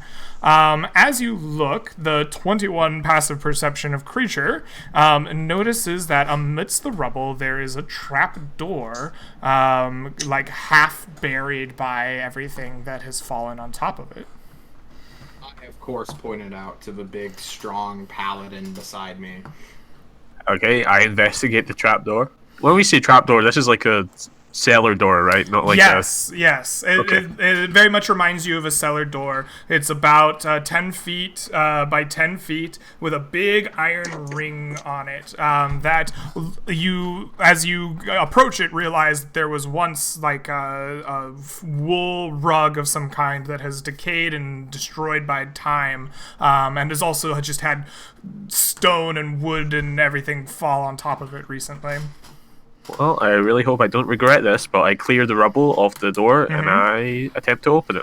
All While he right. does that, obviously our ranged people probably wouldn't just enter this building, so creature will then inform them that, we have found a basement or some such. Be careful. Keep eyes out while we investigate. You pull open the trapdoor. It swings open. And you see a set of iron stairs leading down into the pitch dark beneath the tower. It's dark! Well, this is something he's at least familiar with. He's not really familiar with swamps, but he's been down towers before, so he's going to get his greatsword out and then realize, hey, he can't see in the dark, so he's going to ask creature, hey, can you produce some flames and so I can see? Wow! It is as though you have seen me lob a fireball at a man or a goblin, and I produce flame and just hold it as a light source. All right. So is the whole party here investigating the tower, or is it just the two of you going down there? If there's no clear way up, I'd like to start going upward, but, It leads down under the tower. Oh, I meant like... So from the it's all tower crumbled base. up above, Yeah. and then there's a trap door down. Okay. I'd kind of give it one last look around before I followed. Let me ponder this here. Oh Yeah. I'm gonna wait up here in case anything tries to attack the mules and take our stuff. Okay. Galea stays up with the wolves. So Arter, are you? wolves? You and Creature and Sherazade are all going If you down? need help, just shout real loud. I will tell you if I Maybe find no some scream attack your screaming lungs. woman. Yes, how- I'm going down. Okay. How far down do these stairs go? Because I don't want to leave Galil all too far behind. We would probably You stop would if we got think out that far. I would have written how far down the stairs go, but I think I made it up last time. Oh. Endless, let's go. We're go gonna say all the we're way gonna say down. they go They're like down. legs, they just keep They go going. down 30 feet. I'm going to stay at the top of the stairs. I will produce light for All our right. paladin. We will so go down. Creature so she can and keep up. Arter, you Yeah. walk down the stairs, a mote of light emitting out of Creature's hands, and you find yourselves here. Uh-oh. You are in a small room that is lit only by the flickering light in your hand. What am I trying to say? The stonework is carved out of the walls itself, and to a certain extent, but not by man-made tools that you're familiar with. It seems there are natural stone pieces lying on the grounds around you. There's a massive corpse of a giant turtle that is old and decaying, and munching through the remains of it is this oversized giant mink. And it looks up at the two of you as you finish closing down the stairs, and it emits a low predatory growl. Creature, this is more your speed. I toss a ration. You toss a ration at it, and it kind of sniffs at it. Go ahead and make me an animal handling check. Oh, well, If I would only you love to had do some of that sweet snake alligator. Normal roll, correct? Yes. Please, just a normal roll. 18. The creature Nice, smells nice. it, kind of looks at you, it paws its way over to the meat, and it kind of grasps it in its little mink claws, and just goes begins chowing down on it. Keep giving it food. I must prepare something as I want to ritual cast Speak with Animals, but if it looks like it's going to get aggressive, I'll hard cast it just as a spell slot so that I can just speak with this guy. All right. Just hard cast it, because I'm brandishing my greatsword. Okay, that's fine. I'll hold your fire. Oh no, sword? I'm the one holding fire. I cast Speak with Animals. I got him, great. Fire. I mean, you are holding your fire. In there, I can't see. Speak with Animals. Well, calm down. I can hold Produce Flame just Okay. in my hand and do stuff. It's Produce gonna be Flame okay. is a cantrip, and in Yes. older editions, what Produce Flame did is it created a ball of fire that you held, and then when you wanted to attack with it, you would throw it, and that you would get up to like 3 or 4 of them. So if you in this edition want to just cantrip Produce Flame at will and hold it, I don't care, right? Like I think Well, it's reasonable. in the thing, it literally says I can just hold it for 10 minutes or so and just. Oh, okay, create there you go. 20-foot light. And then it's even codified in the rules, so Yeah. there we are. That's why I don't have I only get 2 cantrips, guys. I had to choose one. Now that I can speak with this creature, I go into my more normal and regal voice. Now that I'm speaking a language I truly understand, and I say, "What ho there, great minx! I spoke with your kindred.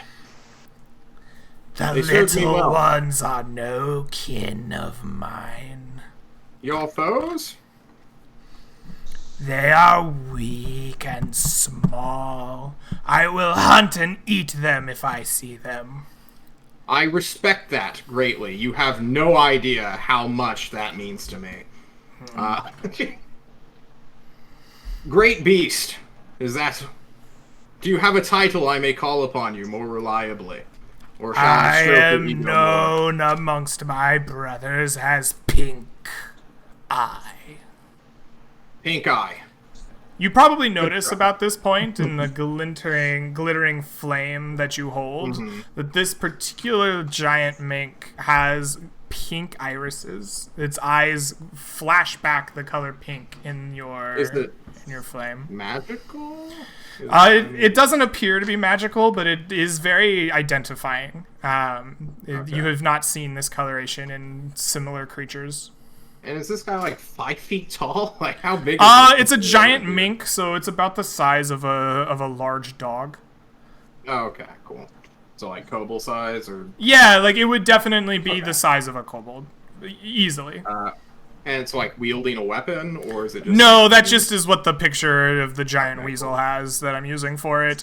It's just a pink-eyed mink.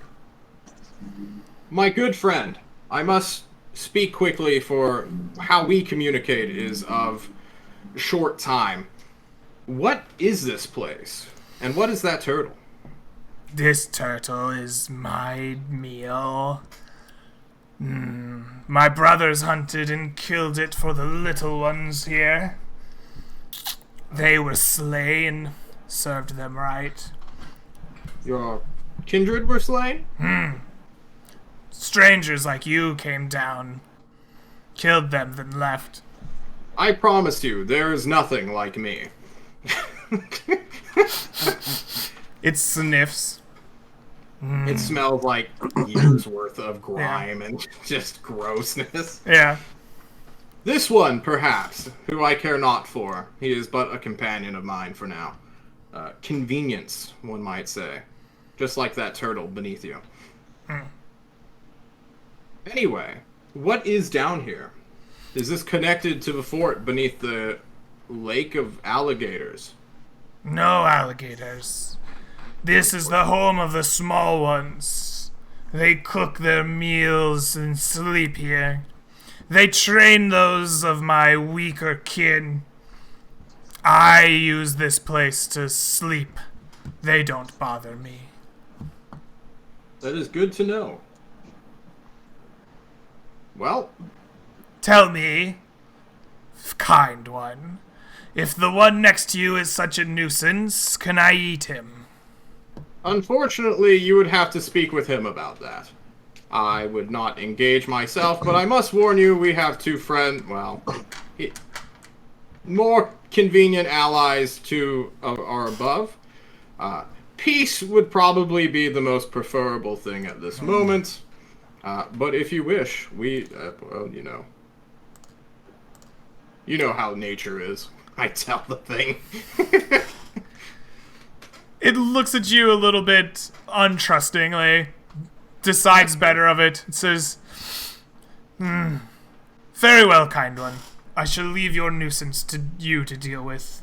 Be wary of the traps they've laid. And then it gallops off into the darkness down this tunnel, leaving you standing in the room with the dead turtle. Have a good night, my good friend. Or day? Are they nocturnal? And then there comes out a shout from behind. Hey! What's down there? I look at the paladin who just sort of watched me speak in rodent for a little while. What are you doing, bro? He just like sweat running down his brow, just like looking at you and looking at the like giant minx, just like what's happening? Like he's just ready to basically throw a javelin at like a moment's notice. He's just a friend. Do not fear him. The thing is, we've traveled for like a day, and already I don't think anything you'll do will ever surprise like Artea. That is fair. I started off strong. Maybe that was my mistake. Creature looks at you, his actual humanoid friend. That man was a hard barterer. He wanted to eat you. I told him we had allies, and then he fucked off. It was quite interesting. He might be a coward. Would you like to pursue him? I will gracefully let him go. Understood. Warlock! Elf! Can you hear me? About the time you hear Creature calling back up at you, Galia, you've been keeping watch to the best of your ability up by the mules. You see emerging out of what must be some kind of tunnel. Some now 50 feet away from you as you're next to this tower.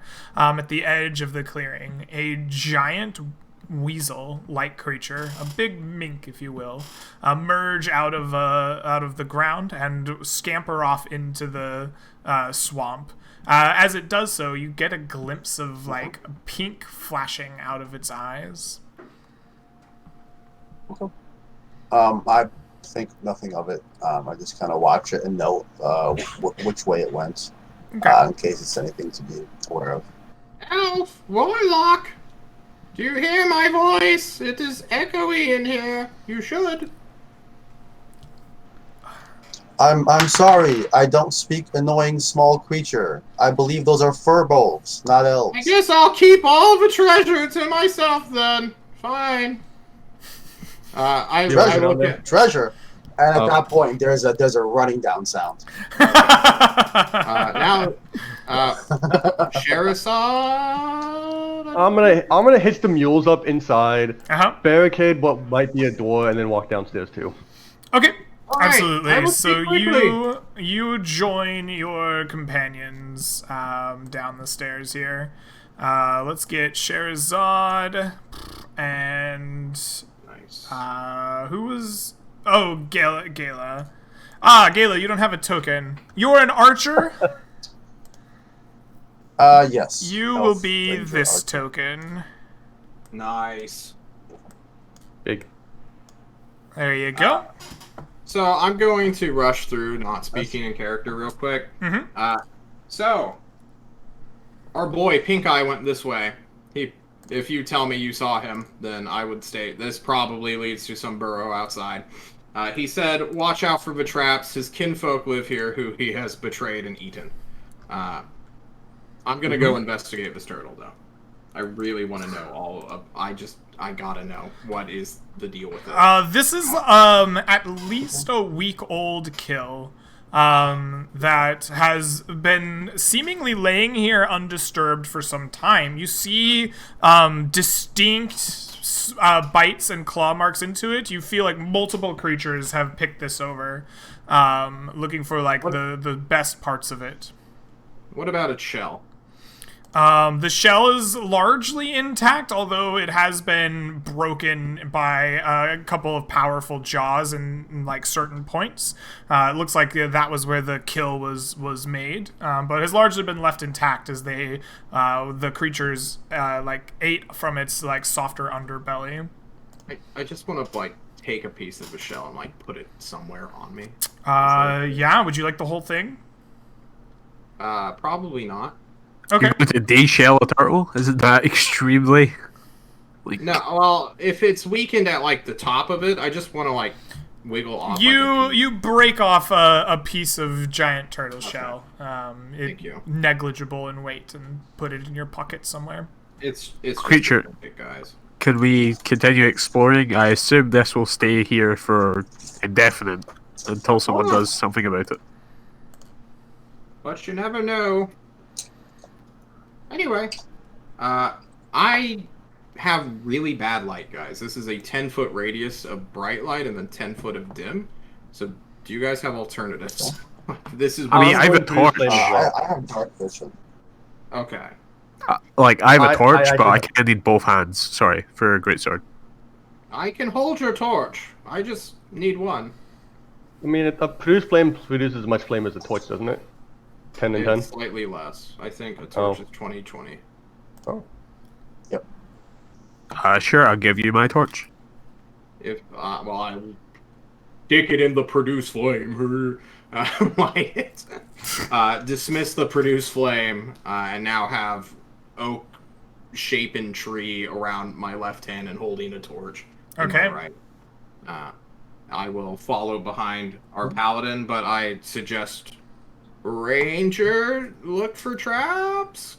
Question mark. I don't know if anyone can beat your 21 passive perception for traps. I don't. Traps are hidden, bro. If that's how. If they're made by you know. Either way, stick the close to me, animals. my friends. We know Yeah, not sure. what. If you ask Gala to lead, you'll kind of look over at Archer. You see that he's big buff paladin type, covered in armor, much more beefy AC looking, 16. You'll say. Yeah, same here, but you look the part more than I do. That's right. So I'll say after you.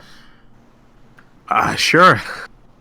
He's a gentleman. Who knew? All right, you begin walking down this hallway here, and we will. Oh, that's the wrong one. I want to reveal, not hide. You reveal this hallway, and from it, you can see and hear the crackling of a fire. And this particular area is well lit. I will reveal this room to you. in its entirety here, if you will give me just a moment. As you are staring at the large kind of cavernous great room of this particular dungeon. There are mud huts strewn across the center of it around a makeshift kind of fire.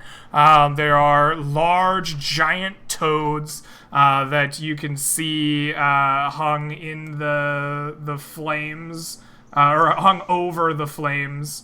As you look into it, there are a number of kobolds laughing and, cackling to themselves as they sit around the roasted fire. Some slouch as if in, guard positions off on the edges of the camp, all looking in, not particularly paying attention as you stare down this hallway inside of it. And let's see, is there anything else you need to know about this area? Area 6. Cacophony of yelps and barks and cackles, contains large cook fire, crude huts made of mud branches, score of kobolds gathered around it. Yeah, this is what you see as you peer down the hallway. A bunch of whimpering dogs. We should kill them all. I have no spells. What? Do kobolds speak Draconic here, or is it different? I don't know. Have you ever spoken with a kobold? Please do not say anything. I have they not. Attack. They will kill us. But I do speak Draconic, so if that is what they speak and I happen to hear it, I might begin retreating. know what they're talking about. You have listen to the cackling and the barking, and you do not hear Draconic coming down the hall back to you. Okay, does my animal thing picking up in the last few seconds that I have it? My speak with animals? No. These are kobolds, not animals.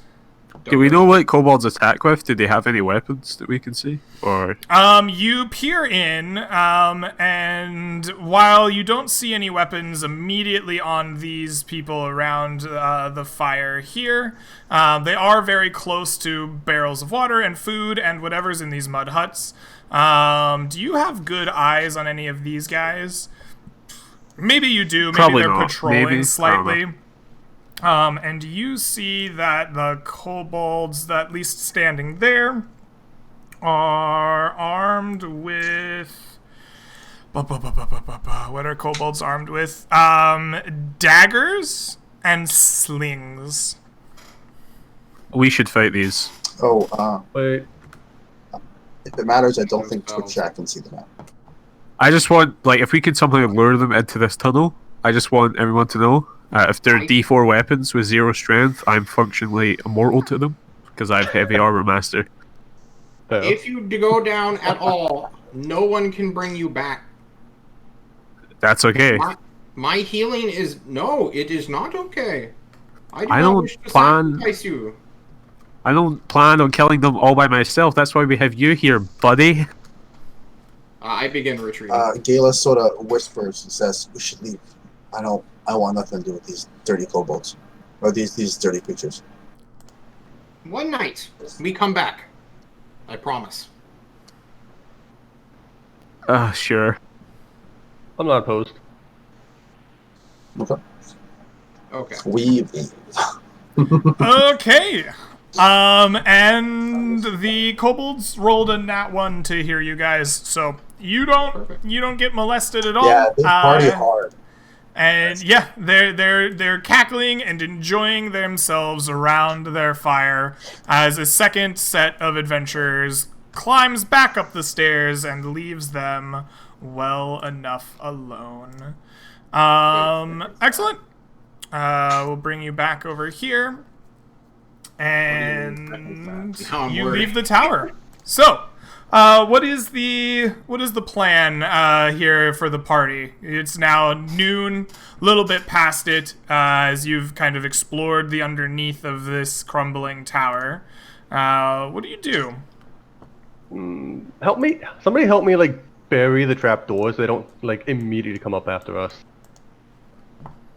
And Sure, then, there's a bunch of rubble around, I'm assuming we could Sure. Move someone on top of the You trapdoor? spend some time gathering the rubble around the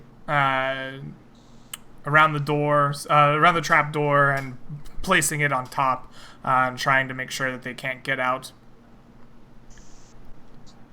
I will tell you all now. If this thing is like the minx, which is a nocturnal hunter, they may check this area, no matter what, for food, which means we would be tracked in the night. We should find a place that is... That seems like a good as place as any. Like... You wish to stand here above their den and rest for 12 to 18 hours. This is a terrible place to camp. We should not be. I agree. We should leave. Okay, we should camp inside the swamp then? Potentially. Do you remember that rocky outcropping where the hero Jimbo died? Well, it's hard to forget such heroic stuff as Jimbo. Sorry. Yeah, sure. We have walls here, and I'm like, why is this? I know there's kobolds like below us, but like, we're gonna hear them come, and kobolds usually run away if it's humans. In like a 30 radial room with a bunch of donkeys and a cart. Yeah. You want them to take the cart and kill the donkeys. Are you really not this confident against kobolds? Are kobolds like some Correct. buff thing in this? Yeah. Alright, I mean, I guess. I gesture with my crappy club. This is all I have. You three could kill me right now, and I would be powerless to stop you. Aye. Don't worry, creature. We wouldn't do that. Of course. For you are good people. No, if these creatures nest here, there's no sense camping. They would come up any moment. I'm sure that whatever rubble we've put here isn't enough to barricade them if they're determined, or they'll just dig some other hole. Burrow, yes. We should leave. Yeah. Right now. Let's skedoodle. I agree. We should find another place to sleep. I want it on the record, Greg, that I wanted to go down here and kill all the kobolds. Okay. It is So let the record show that Vixty wanted to murder the kobolds. another do paladin. you want to go down? Then we can another murder den. Another dead paladin. Look, All I'm right. ambivalent. If you want to go down and murder, we can go down and murder. I want to go down and murder. I honestly think these kobolds are no match for us. We could also, try talking to them. Yeah, but we already talked to the goblins. Oh, I'm sorry, I didn't know we had a quota. How many people Yeah, to we talk have to. quota. No. Can we come back tomorrow? Is this such a difficult choice? I mean, I'm fine if you want to get your spell slots, like, if we could sleep here, but, like, I'm just saying, if they try and, like, come out, what are they going to do? Send all 19 of them to kill us? Like... Yes, They are tricky. yes, that's exactly what they will do. Alright. Well, we have two people about out moving. of game. This is a death trap. We will die if we engage this 100%. There is no coming back. Not If in we that small engage hallway. 19 There's no... kobolds. Not in that small hallway when there's maybe, like, 4 of them could attack me at once, like... Or they have slings. So Sure. essentially you've got Yeah. like 19 bullets coming your way. True. Alright, well, look. Even saying two that... of 4 want to go, so let's go. We will come back tomorrow when I have better spells to protect you. No, if we're leaving, we're just going to keep moving forward. Oh, okay. Are you sure? Let's take a vote. I want to go down and kill all the kobolds. Even though it may possibly end with her... Well, there's a good chance it ends with her death, but if we have a good plan, I think we could definitely kill, like, half of them. And I'm pretty sure kobolds just run when, like, half of them drop. Like, we don't need to kill every single one. Maybe it's different because it's their home, but... I love your assumptions, but must disagree with them all. I vote for staying alive and not engaging kobolds. We are cowards this day. Let us be off. So free That's against? fine. Okay. Okay. And I will warn Archer, actually, I'll say, please, this is folly. I cannot come with you if you go back down there. You will die, and you will die alone. I just. How many kobolds do you think you could stack on top of each other until you get to that monster that we fought? This very before. I feel like we are getting nowhere with this conversation. Okay, let's just go. Well, we fought it, but it didn't fight us. It just sat there and died. Well, and ran rather. So I'm not too interested in. As if there was a spell keeping it restrained or something. Yes, as if. Anyway, Greg, we move on. Okay. So Yes. moving on towards the sunken fort once again.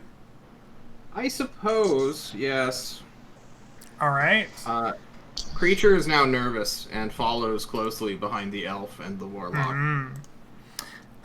You begin making your way forward at a slow pace. The rest of the day doesn't go by. Or, I mean, it does go by without. There is no more encounters, is what I'm trying to say. And you go as far as you can through this swamp. It is slow and treacherous going with your cart, but you manage to make it a great deal of distance as night begins to fall around you and the party. What is camp like here as you begin setting up for your second day? I sleep under the cart. I crawl underneath it, dig through the soft earth, and try to sleep as soon as I can to get my spell slots back. All right. Yeah. Creature is a coward when he has no magical power, guys. He knows his weakness. Like a good prey animal. I can't hate on that. Gayla just spends a time sort of relaxing. She'll glance at the armors of everyone around her. I don't think that anyone's taking any real damage. No one's been hit by anything. So she'll just offer to sort of like shine up and polish anyone's armor that might need some. She has no equipment for it. She was kind of not very thorough when packing for this trip. But, you know, she has a water skin and she has some rags and she'll, do her best. All right. That sounds very interesting. You get somebody's armor to shine. Whose is it? Sure. Well, probably Archer because he's got the the only one with no armor. So during your watch, you are shining Arter's armor, and by the dice, you are the one on watch and noticing, as the swamp around you goes utterly silent. Which is unusual, as the swamp is full of small rodents and buzzing bugs and occasional birds and snakes, and it is usually filled with kind of a cacophony of background noise, and it becomes immediately apparent that something is different in the swamp around you.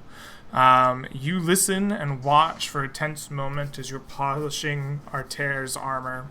And you see the whole swamps in front of you kind of sway together as if blown by some unnatural force, leading away from your camp as if blown from behind you. But you don't feel a wind push back, like you don't feel a breeze upon you. What do you do? Okay, so the sort of the foliage in the trees sort of move when an invisible breeze from behind us. I just sort of frown at it in confusion and sort of look around.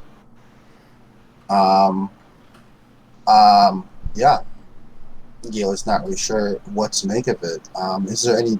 So you said there's no noise. Are there any smells? Are there any other sensory? You do get a waft of smell as you begin to look for it. In the silence of the swamp, there's this acrid smell, sulfuric almost.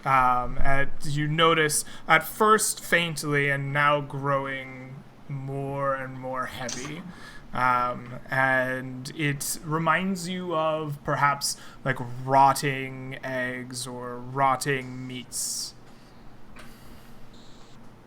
Okay. I need it. Give it to me. Well, since I have Archer's armor, I'll kind of walk over and kind of kick him lightly with my foot. Sort of. What's so mean to hey, that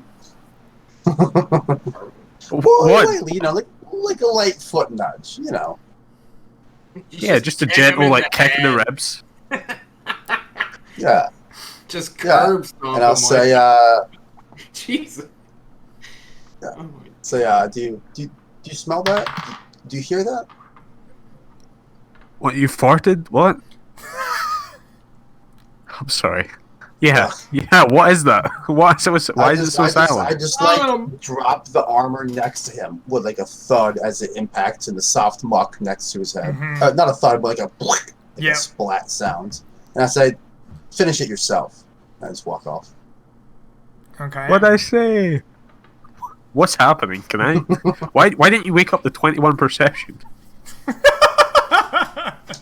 Honestly, I'm probably already away. Creature, something's happening. I just shout out. You shout Yeah, out, I hit my head you might against have the car. purposely You hit your head against the cart. Everyone is awakened by the shout. In fact, Can I call it a squawk instead of a shout? the shout of "wake up" and then the squawk of creatures hitting his head rings out rather loudly, unnaturally so. Against the silence around you, it is like, even though normal in volume, it is very noticeable. And as you do so, the like stench of sulfuric kind of burning increases around you. You see the whole swamp kind of tilt and be pushed. It almost as if Divine they're sense. exerted by a force. Can I get a divine sense off? You do, and you sense undead. Eventually, you'll get something. We sense undead. Yes. There's undead around us. You I sense. quickly try You all my sense chainmail. one undead. There's That one is undead somewhere. directly behind the party, in the direction against where the swamp is leaning away from. It's over there. How are I the mules point- acting? I pointed the The sort of look around. mules are skittish, but utterly quiet. Their eyes are wide and their teeth bared, but they make no move. Greg, I donned my armor. Okay. All right, you Hang begin on. donning your armor. Wait. Creature, as the call for undead, he sees the paladin panic, but he is no stranger to consorting with dark things, okay? Guys, we're gonna talk our way out of it. You don't have your spell slots. Nice. You are correct. That being All said, right. are we close? Are we close in that day? I just want to know if I get my armor on. You will get spells at the end of the night's rest. This is an encounter during the Okay. night, so you do not have a chance to Understood. get your spells. I awaken I the warlock. unsheath my greatsword. Stay Okay. your blade. Stay your blade. Hang on. Grab the everyone. horses. Move off the path. There are mules. I will distract. Grab this the mules. thing. Move off the Everyone path. Begin to disengage. It already heard us. It knows Well, I we're still here. can't see anything. What are you talking about?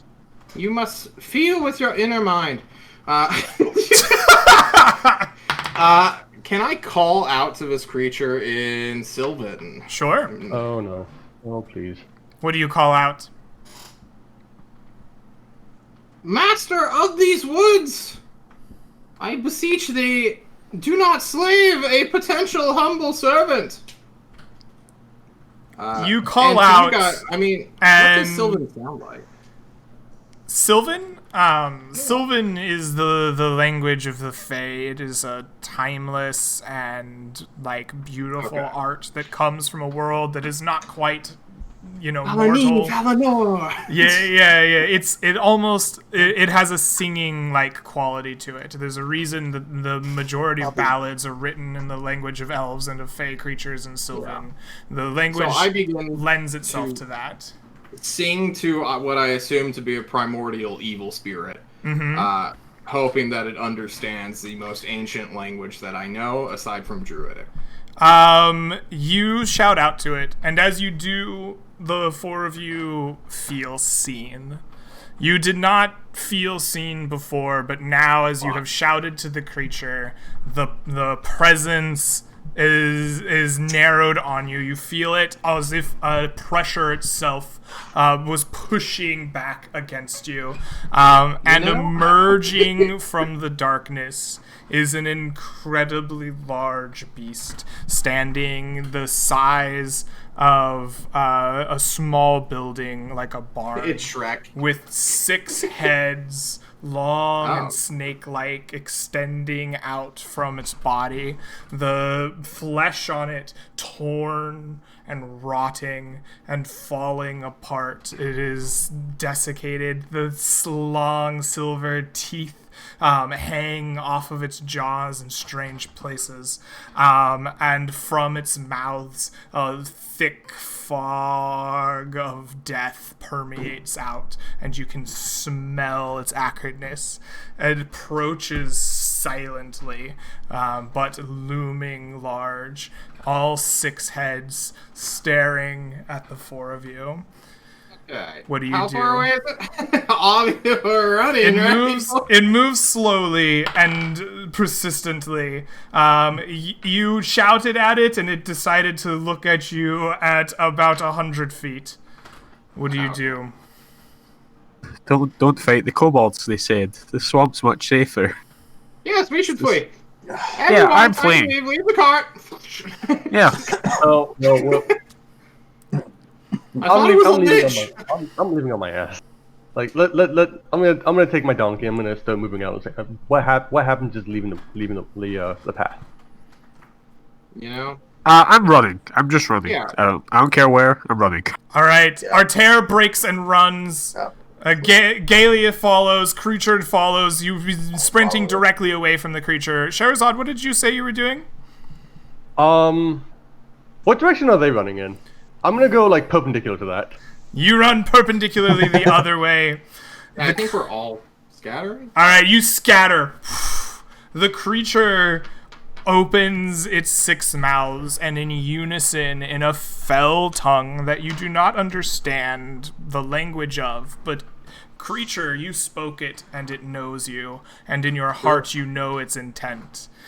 It says to you, "Kneel, and I may let you live." Oh, totally. Yeah. Sure. All right. Creature kneels. As the rest of you scatter, it begins approaching you in its inexorable slowness, and you see trailing behind it the bodies of dead adventurers. Maybe you have met them in the tavern. Maybe you have not. But one of them plays an exotic, almost harp. Others are bound in armors. And the trail behind just as slowly. The 6 heads look down upon you. You claimed me as master. Of course. You hold a weapon of old. Give it to me. Totally. Yeah. I assume it's the dagger they want? Yes, you present the dagger, and one of the like zombified adventurers reach out and takes it. The creature can't smile. It's a hydra, basically, with zombified, putrefied flesh, but you feel a smile, and it reaches out with a claw and says, "Bear instead my mark." And he scars your face through the mask. I wanted to take the mask off. Oh, okay. Yeah, then you can take the mask off. It scars your face. The human mask away. Yeah, you feel a rending pain, but it is followed up by an even worse burning that just sears deep into your flesh. He says, "As long as you pray to me and fulfill my desires, you will know great power." And the creature turns and begins making its path back wherever it was going. This is the best deal in the history of trade deals, my friends. All This right. is everything. You are now multi-classed into Warlock. Regardless of your character requirements, you are now a level 1 Warlock, as well as whatever character level you currently have. And you are your patron is the... I'll tell you what the name of the patron is later. Yeah. But you are the patron of this Black creature. Hydra. Yes, and you can choose how you would like that to develop. You could take any pact with this creature. It is powerful enough to sustain them all. Understood. Let's hold off on that for now. 'Cause Fair enough. I don't know what warlocks do in PHP. Yep. Greg, I want to be an expert. Just All right. teleport around like an idiot. You want Faye then, by the way. Oh, yes. Oh my god, you beautiful man. Of course. After some time of running blindly... oh, actually, do you three blindly run into encounters? Oh, well. Ooh, which one is it? 1, 2, 3. I'm running with Arturo. Oh, really? Now I'm you're running saying with it. Arturo. Yeah, totally. Galia is running with... I did at the first place. I didn't actually scatter. Galia is running with Arter, and you two run blindly through the swamp until eventually the sound returns and the swamp returns to normal, and you feel pretty good. Sherazad, you are running through the swamp blindly as fast as you can. Give me a perception check as you do so, attempting to flee this great creature. Sounds wonderful. Give me a second. Perception. An 18. You are not surprised, but 2 giant toads pull themselves up out of the muck and the swamp, and they see you running at them all on your own. And these giant toads wish to pounce upon you and eat you. Go ahead and roll me initiative against the toads.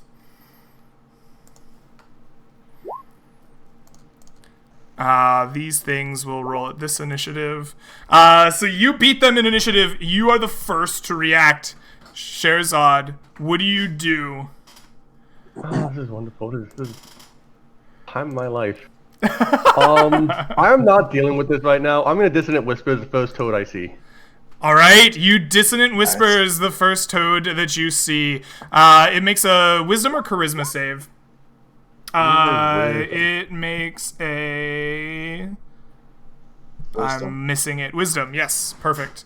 The toad will roll a 4. You go ahead and deal the psychic damage to it. You deal 10 points of damage to the giant toad as your whispers rip out across the swamp, terrifying and kind of horrible. The toad immediately begins to move away from you. It leaps with its mighty toad-like body. How far can it leap? It has a long leap attack. Like 60 feet of jump. Yeah. It leaps 30 feet directly away from you, and then swims an additional 40 feet, moving 70 feet away as fast as it can. But there is another giant toad, and this one is going to lash out with its mighty tongue and attempt to just wrap you up in it. There's no chance it just follows his buddy? I'm sorry? There's no chance it just follows his buddy? toads sticking together? Is that a thing? No, this toad wants to nom nom nom a Sherazade. not. And it is going to lash out with its tongue. With a 13. Does that hit your AC? That meets AC. That meets AC. You are thumped by this tongue. Boom! And it wraps around you with a sticky liquid and begins dragging you in towards it. You are restrained by the giant toad's tongue and being dragged in. Go ahead. You can spend your turn making a athletics or acrobatics escape attempt if you would like, or you can try to use your turn doing something else as it begins dragging you into its stomach. So firstly, Or the you could first just toad give up and die. It's also an option. No. The first toad that I horrified, did he look particularly damaged at all? Let's see. The first toad that you horrified. Let's roll its HP, I guess. How many d10s do I need? Oh, I don't like hearing that. Just a couple, I'm sure. Probably like only 8, three. 10 Only three plus toads. 40. Are you crazy like that? That's not gonna end well for me. 25, 28, 31, 49. 49 HP minus 10. It was not bloodied. Looked pretty okay. Well, good to go. Alright. I'm gonna turn to the second toad. I'm just going hideous laughter on him. Okay. Yeah, as it begins pulling you in, you cast Tasha's Hideous Laughter upon the toad. All right. Its intelligence, I believe, is over 4. No, its intelligence is 2. So you cast Tasha's Hideous Laughter, and it is unaffected by the spell. Excellent. You on its turn, you are dragged by the tongue into its mouth, and it begins to swallow you. You are splattered. You are pulled into the stomach of the toad, and you will begin taking acid damage on the beginning of each of your turns until you can get out. And you will take. Can I interject real quick? Yeah. Wasn't he running perpendicular? Shouldn't he be like somewhat close by to the path? I'm probably like hanging out with, Daggeth being marked right now, but maybe there is a slim chance. I think that he wanted to specifically run far away from Vixty and his tear, right? He went the opposite direction of them, right? So like maybe if you were around, there could be a chance, but yeah. Okay, I was thinking parallel where it's like they're just no, the other one. So unfortunately, no. You will take instead 15 acid damage at the start of your turn. I stop existing. Thank you very much for this game. Oh no! I have my health. Oh, Sherazade, you are dissolved in the stomach of a giant toad. Does the mule come back? Does the mule come back? He's got 14 days worth of food on him. We need him back. We might. we still gotta get home now. At the in the interim, Galia and Artair, you eventually make it back in the middle of the night to find Creature, and the rest of your gear largely intact. Although no Sherazade. What do you do? I just kind of breathe hard. Where is she? I thought she was behind us, running from that thing. No! What the hell was that thing? Oh, my face! It had so many hands. I don't know what it was. Oh, it bit me or clawed me. I tried to hold it off. I'm sorry, my friends. Can I roll an insight check on this bullshit? There's no way he can hold off this with no spells. I'm not, you know. You can't really insight check a PC. It's your Yeah. choice whether or not you believe him. I don't believe him. Fuck him. That's fine. I was gonna tell the truth. Well, Some dark pact that I made. I literally just bought as much time for you as I could. I saw you split up. Look, friends. I believe I am horribly cursed now. I'm not going to lie. I may need to Technically see true. an actual cleric or something very soon. Otherwise, I may be committed to a murder hydra in this swamp, and I'm now its loyal vassal for all time. Either way, can I should divine walk- sense? Can I divine sense? See if he's undead.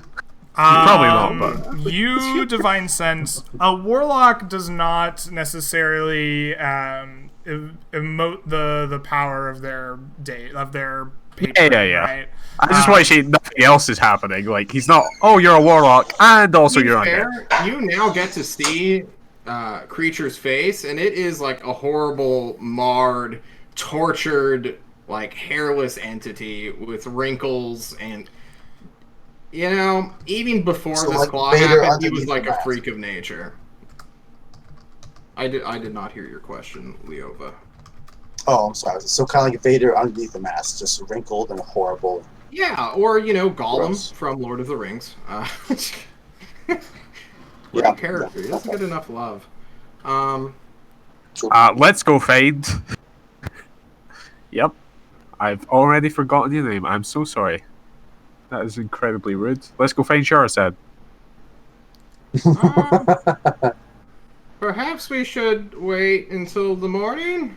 Our friend's out there, and I don't know if she could also make a deal with whatever the hell you made a deal with. So Well, to be fair, that thing went that away while you guys went that away. It kind of was heading to the Sunken Fortress. Am I making that up? Did it go to the Sunken Fortress? we can't We can't just leave her out It there. was some other direction. yeah, I'm should gonna go try. look. I don't have Carefully, dark but, vision. you know. I can wait here for you until morning, if you wish. Yeah, I can see just fine without light. I can head in, try to stay quiet and stealthy, and see if I can find her, or at least what happened to her. Fine, I'll come with. Okay. All right, so you are sneaking out into the Okay. darkness, attempting to find Shahrazad. Excellent. You begin searching for any signs of her, tracks, whatever. Go ahead and how do you actually? What do you think is the appropriate skill to make this happen? Right? You're gonna try to track down Shahrazad in this like massive swamp. She was also had a mule with her in like a cart. I assume it's pretty easy to follow those tracks. It's not Was been, she like, running that with the long. mule in the cart, or did that stay in the camp? Shahrazad, did you run with the mule in the cart? I took my mule. You took your mule? Okay. Yeah. Sure. It's much easier to find them. Yeah. You begin tracking these down, following the like very clear signs of a person pulling a mule behind them through the swamp. And you begin investigating. All right. I guess what I'll have you do I'm more instead concerned then, about the stealth than the search. Just yeah, that's what all. I'll have you do then is I'll have you roll stealth checks for me, since it's the two of you together. I think this is just a good case for stealth dexterity. You're trying to step lightly, be quiet, stick to the like extra dark of the swamp. Yeah. You have -2 dex, and you're also wearing chainmail. This will be a good check. Go ahead and roll some stealth for me as you're making your way through the swamp. Oh shit! Sweet. Scale mail will give me disadvantage on this. It roll. will, yes. Are you sure you wish to go out? It's super scary out there. All right. Ow. Vixty and Yep. Leova, you have a 19 divided by 2. That's about that's a little bit less than a 10 actually. It's a little bit more than a 9. We're gonna call it a 10. Your 10 actually is enough to sneak up very nice and quietly on a group of actually, it's not a group anymore. One of them ran away. On a single giant toad. You see it kind of half submerged in a murky bit of swamp water and mud.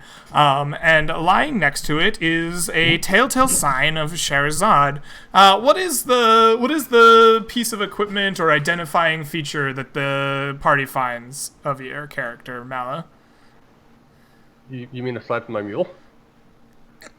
They probably find my book outside, because that's pretty much the only important thing that she has on her. Okay.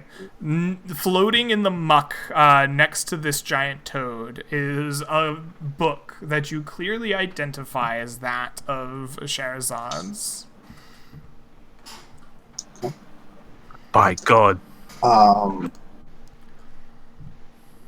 Sorry, go ahead. She's dead. That's all.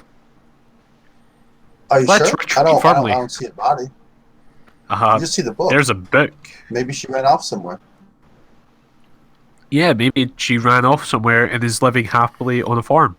Can we... I don't want to deal with this. I've heard rumors of these giant frogs. They've killed quite a few adventurers when they're at full strength. I look over at Archer. Does he have a... Do you have a ranged weapon of any sort? A bow or a sling or a crossbow, perhaps? I have 2 javelins. Exactly 2 of them. I say, well... Yeah, let's fight this probably thing. Let's go. You even have your chainmail on? TPK. Yeah, I do. He rolled with disadvantage, so I'm going to assume he has the okay. chainmail on, yeah. Yeah. That's fair. Okay. Hey, if you fight this thing, I'll definitely fight So this thing. this thing rolled a 9 to sense you. So with your combined 10 group stealth roll, you have successfully snuck up on it. You're using dark vision to track it, so I'm assuming you only have 30 feet of dark vision. So you're about 30 feet away from this giant toad that has eaten your friend, and he doesn't know you're there. Dark vision, 60 feet, by the way. Oh, do you have 60 feet of dark vision? Okay, so you're 60 feet away from him. Yeah. Do you, Yeah, I'll fight. I say, Archer, just hold off. Wait here. I'm going to really quickly go back and grab a creature, if you think it's wise. I don't think that coward will come here, but sure. True. You can waste your time, I guess. How far away are we? 60 feet is the edge of your dark vision. I mean from creature. Yeah. You are... How far did Scheherazade get away from camp? You are 190 feet away from creature. Okay. Yeah, you can go I down. can probably still hear them. Yeah, he didn't get very far. I'm assuming they're whispering to not alert the toad. Okay.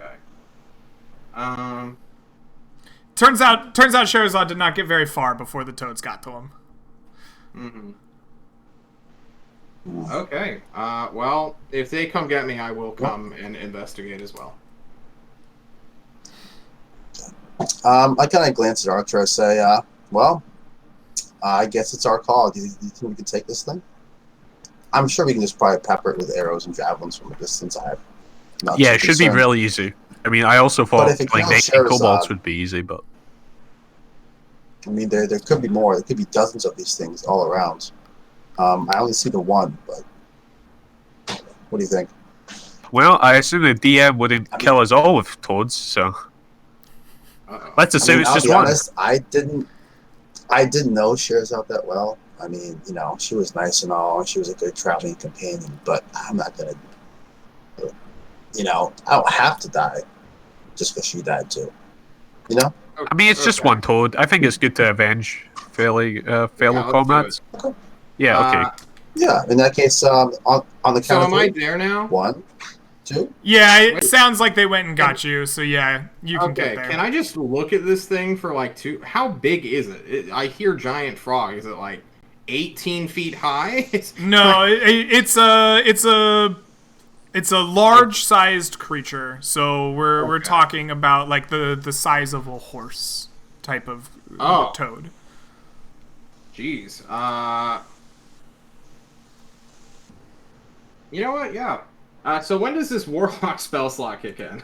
That's my question. Am I like an immediate like level 1 Warlock? You can call upon the power of this foul creature. Yes, you can have the spell slots of a Warlock. They are yours.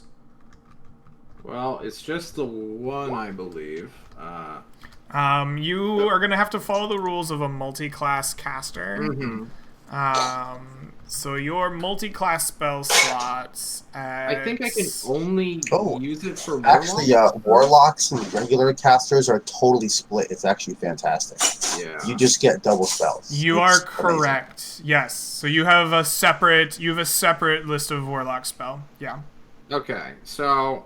Now, I'm pretty sure you can use one spell slot to cast like the other and back and forth, but you do get full double spells by the book. I think it's pretty sweet. Okay. Cool.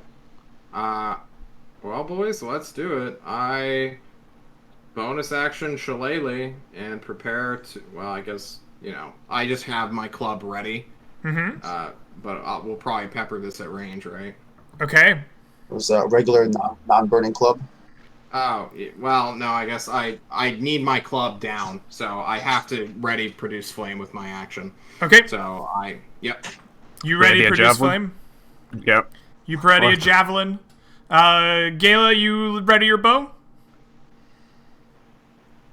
Yep. You all have surprised this giant toad that is happily feasting on a mule and a Sherazade. So go ahead and roll with advantage and make it happen. 22 will hit the giant toad. Disadvantage for me. Or, well, I guess it washes out. It would wash out, yes. Why are you at disadvantage? 60 feet for the javelin. It's really dark, and also...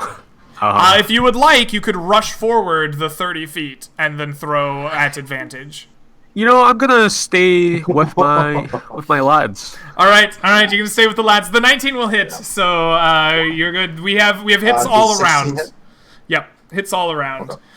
For 2 points of fire damage, 10 points of piercing damage, and 6 points of piercing damage, and we will re-roll hit dice. Because we rolled for the one that ran away and not for this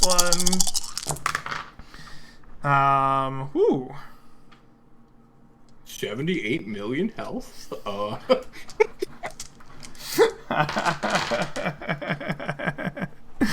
All right, 18. You pepper it. Fire sprays on it. Javelin strikes true and like sticks out of its back. A bow hits it right in the haunches. It lets out a surprise like croak, and it just jerks and like twists around. Let's Great go sound. ahead and thank you. Let's go ahead and roll up some initiative here. I would love to. If I could find it. Where is it? There it is. All right, so Leova rolled an 8, creature a 16.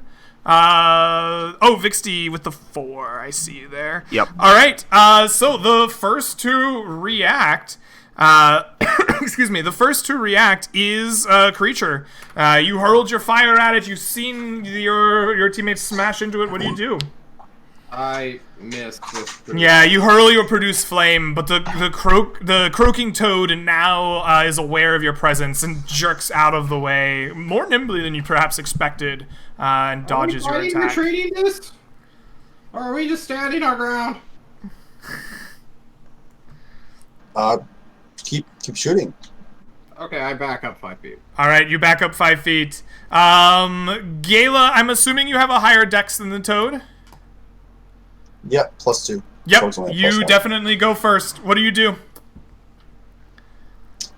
Same thing. All right. Still taking this thing. Is it still surprise? I don't think so. No, the combat is started. You just are rolling a regular attack now. With a 12, that will hit the giant toad. Go ahead and roll some damage. Okay. For 10 more points of damage. 18, 20. 8 damage. It is well bloodied at this point, but now it is the giant toad's turn. It's already swallowed. Unseen creature, take a step back. I'm gonna step 5 feet back as well. Okay, you step 5 feet back, leaving Artair front Artair will and remember center. A little dialogue pops up in the top corner. Artair will remember that. And the giant toad swims forward and then makes a giant leap, whoosh, crossing the 60 feet with its swim speed and its leap attack, and will make a mighty bite at you with its... Oh, jeez, what did I just do there? That's not what I want. Will make a mighty bite attack instead of that, with a 12 against your AC. Is that against me? Yep. It misses. It misses. Okay. The giant creature comes splashing down, a wave of muck and water sweeping across you, but you are unable to, or it is unable to sink its bite into you. And it's your turn. What do you do? I attack it with my greatsword as it lands. You know, I get a good opportunity to pierce it and kill it easily. Well, pretty sure that misses, but... You roll an 11. You match the armor class of the toad.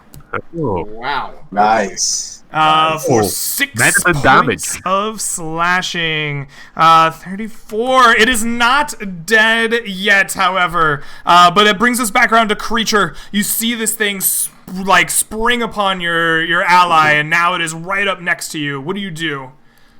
Bonus action, Shillelagh. We're gonna bop this thing. I enter melee combat with Arthur.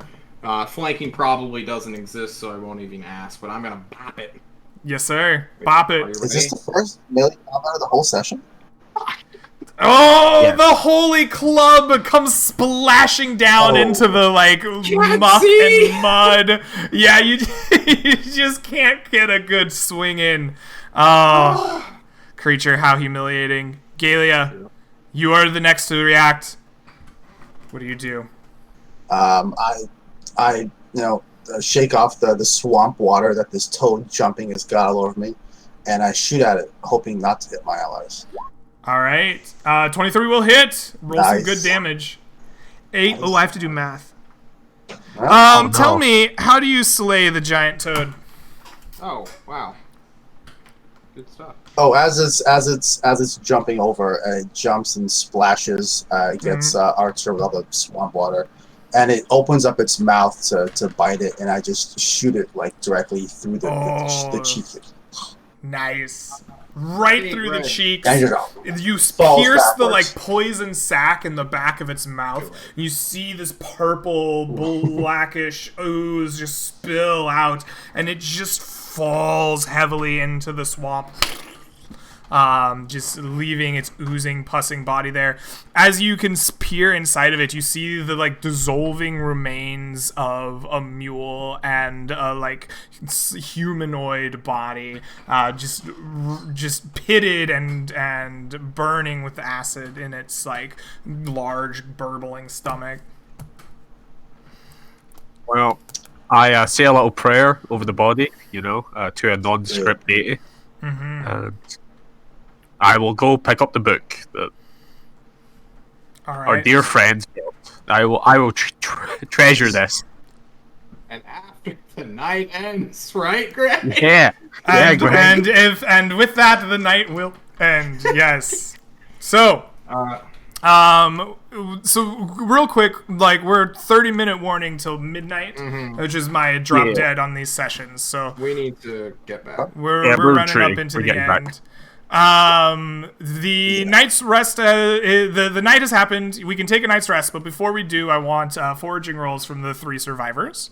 You have spent the entire day traveling through the swamp, so your DC for foraging... Oh, it's actually 10 in the swamp. It's easier to forage in the swamp than it is the plains. We went slow as well. Is that at advantage? You can roll at advantage, yes. Let me double check my slow pace. I don't know. I feel like... Yeah, no, you're allowed to forage for food normally. It's it's just a regular roll. But the 18 will still pass. Okay, 18. Yeah. 16 still got it. Yeah, we're good, boys. We found water. Yep. Does the Ranger Natural Explorer still give a foraging advantage, or is that not a thing? I don't remember exactly. Yes, indeed. what's the So if modification we is? check the ranger, Sure. when traveling across your favored Rules. terrain, what is your favored terrain? Grasslands. You do not get any bonuses because this is not your favored terrain. Wait, who had the Okay. necklace? Was it you?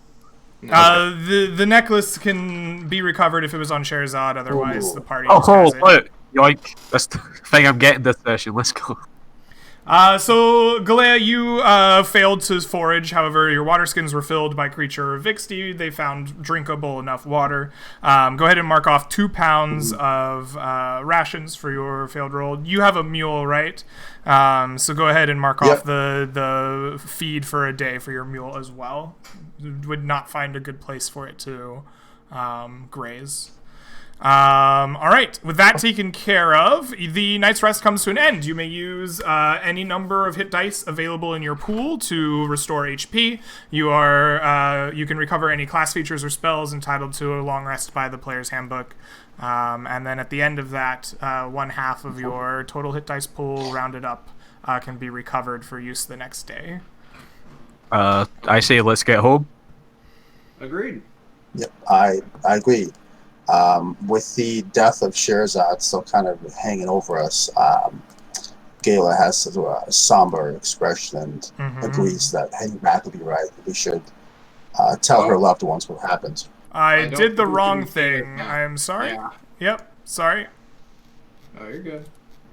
Spoilers for some of you if you got a good glimpse of that. I did not see anything. So. Vixty, Well, the beyond necklace the lets you stream. cast alter self. Oh, alter self? Can I? Yeah. That's... You can look like me now if you want. Oh, Or you dude, can let's go. Look like you. Yeah. All right. So, are we Wait, going can I, to? Are can I you look guys like gonna? me, but taller? Sorry.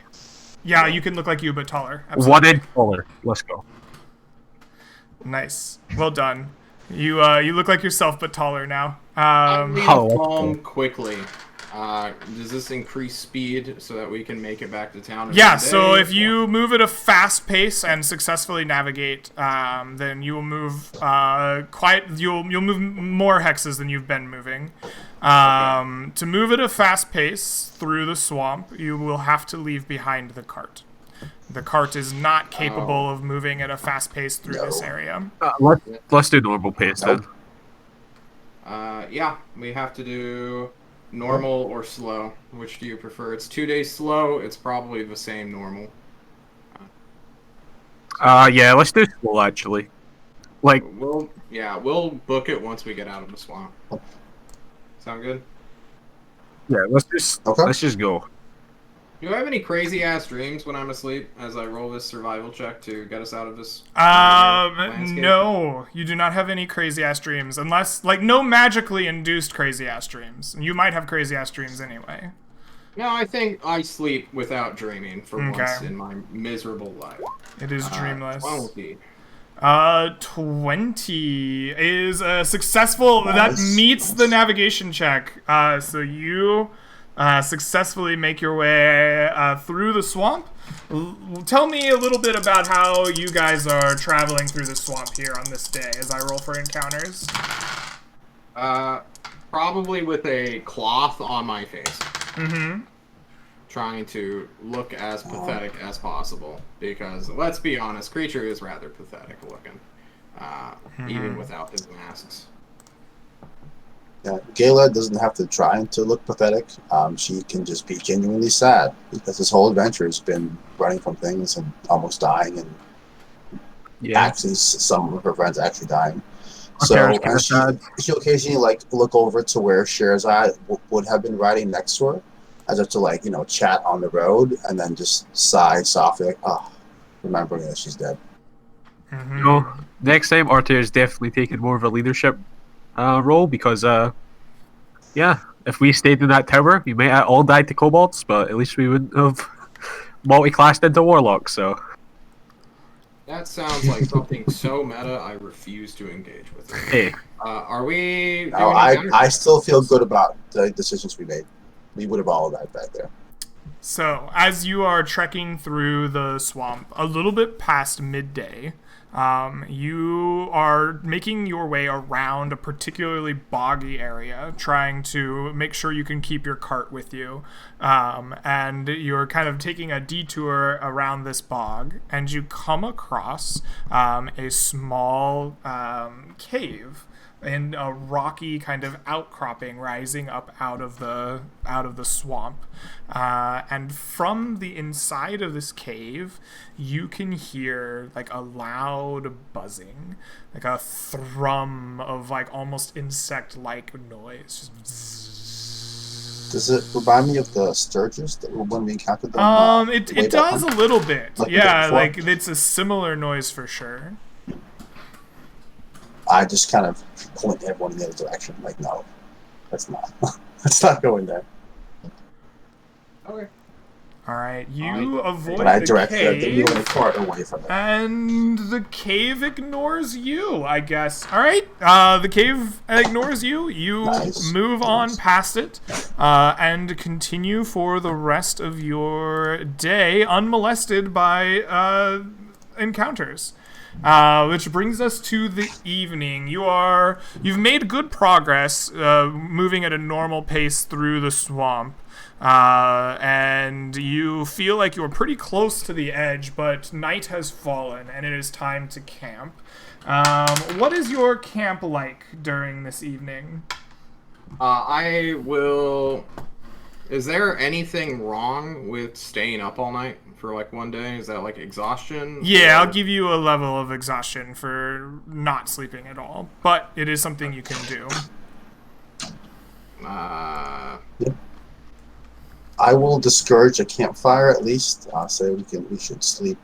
Maybe I'll actually see if I can sleep inside the cart. There's some room to kind of curl up in there. Mm-hmm. Try to attract as little attention as I can. I'd say we set up a fire because, like, insects, like, we just passed that cave of insects, and if they come out and they don't see a fire, then we're pretty much bug food. That's how I assume it works, but... What would it be? Disadvantage. Disadvantage on ability checks is the first level of exhaustion. So if I lead the next group and we go slow, it would just be a normal roll? Correct. I'm going to stay up all night. Okay. You stay up all You night. guys can take watches with me, but I want 2 people up with me. All right.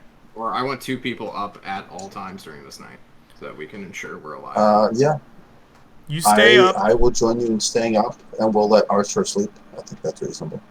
I mean, I get no benefit from sleeping. Like, if we're going meta, like, I have nothing to but regain. you also can't see, so it's kind True. of... All right. Yeah, I can see in dark, so me staying up is pretty natural. Creature and Gallia, what is it like as the two of you stay up all night, straining your eyes, looking for danger? What is this? What is that like? Tell me what's going on in camp in the night. So, I don't know what Elf is doing since they're like a weird elf who doesn't like fully need to sleep. So maybe they're like meditating in their cart, like hunkered down, like peering. Whatever Leo was doing, that's her business.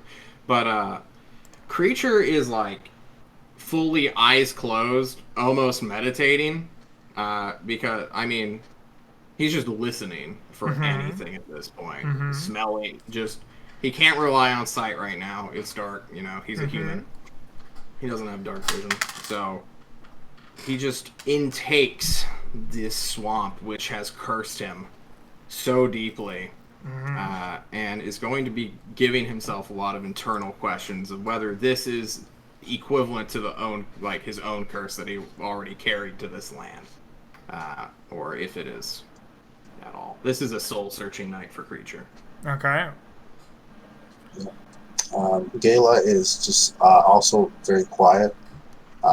She spends most of her time just sort of staring into the fire, occasionally looking around. She has a small rag, not rag, a bit of cloth that she's found, and she's sort of idly polishing like one of the bits of splint on her armor, and just wearing down the same spot, not even cleaning it, just kind of wearing it down over and over and over and over and over again, just kind of idly non, like automatically. What's the word? Not intentionally. Absent-mindedly, maybe. Yeah, that's the one. Absent-mindedly. She's kind of absent-mindedly, scratching at her arm, right? Awesome. But she's very concerned about what might happen tonight. As you're sitting there polishing absent-mindedly, looking out intensely, creature, you are listening very intently, and you become aware of the sounds of gases erupting up out of the ground, not too far away from you. Cock your head and you listen, and the sound. Huh? Do I smell sulfur? You do not smell sulfur. You smell normal swamp gas. But as you look over, out of the ground, just like on that area to the west of camp, you see small floating wisp-like lights dancing through the rising gases out of the swamp. What do you do? Are they moving any closer to us? They don't seem to be moving closer or farther away. They seem to be almost playfully dancing in the upcurrents of the gases escaping from the swamp. I point my cudgel at the elf and say, "You will not investigate this." Is that understood? No more gallivanting for the night. Yeah, I kind of look around at what he's saying. And I remember a story from my youth that is told to all children, regardless of whether or not there's any chance they might encounter something like this. And it simply says, if you see a flashing light at night, you go and die. What an apt story. Without Wow, any it must sound better. ambiguity at all. A true fable. We have the paladin Good rest. moral lesson. If it comes closer, we may awaken him, but we ain't about this life, chief. You spend some time nervously watching these lights play in the gas until eventually the gas has fully escaped, and the swamp kind of falls into its normal silence, and these floating wisp-like lights just trail off into the swamp somewhere, leaving you in peace. Excellent. Your night comes to an end. For our 3 survivors, would you please roll me foraging checks? The DC is still 10 for going through the swamp, and you moved at a normal pace this last day. So Wait, your... Oh, last day. Yeah. You moved at a normal pace this last day, so your rolls will be at disadvantage, I believe. Let me check. I get crits on survival checks, boys. Yep, you will forage at disadvantage for your increased pace. Okay, sorry. Let me... Disadvantage DC 10. Okay. Wow. 26 and 20. Just barely. Okay. All right. All of you found enough food and water, and you were able to graze the pack animals. So no future rations are needed to be marked off. I don't think anyone took damage. Just one now. The other meal's dead. Ah, right. I think if one of you, no one took damage, so I don't think we need to worry about the healing and the spells coming back. So, you're now moving at fast pace, or I mean, normal pace again, or are we slowing down now? I think we're normal pacing it all the way back. All right. Because we should make it there before the end of this day. All right. We got to the end of the woods on a slow pace, and that was halfway, so it should even out. All right. Go ahead and give me a navigation roll. No advantage, no disadvantage. Just a regular roll. Your navigation DC is still 20 as you are still in the swamp at the start of the day. 23. And you nailed it. Nice. Creature, you begin unerringly leading the way through the swamp. I will roll for encounters as I do. Tell me a little bit about how this day of travel is going for you all. Probably much of the same. just quiet, you know. It's not like we knew each other that well. Someone was like, yo, go check out the sunken fort, and now it's like, yeah, we did that. It's kind of, but not really. Yeah. So let's be happy that we're all alive and maintain our silence. Yeah, we're all alive. As you say, be happy that we're all alive. I don't say that, okay? Creature does not speak. He is brooding. Okay.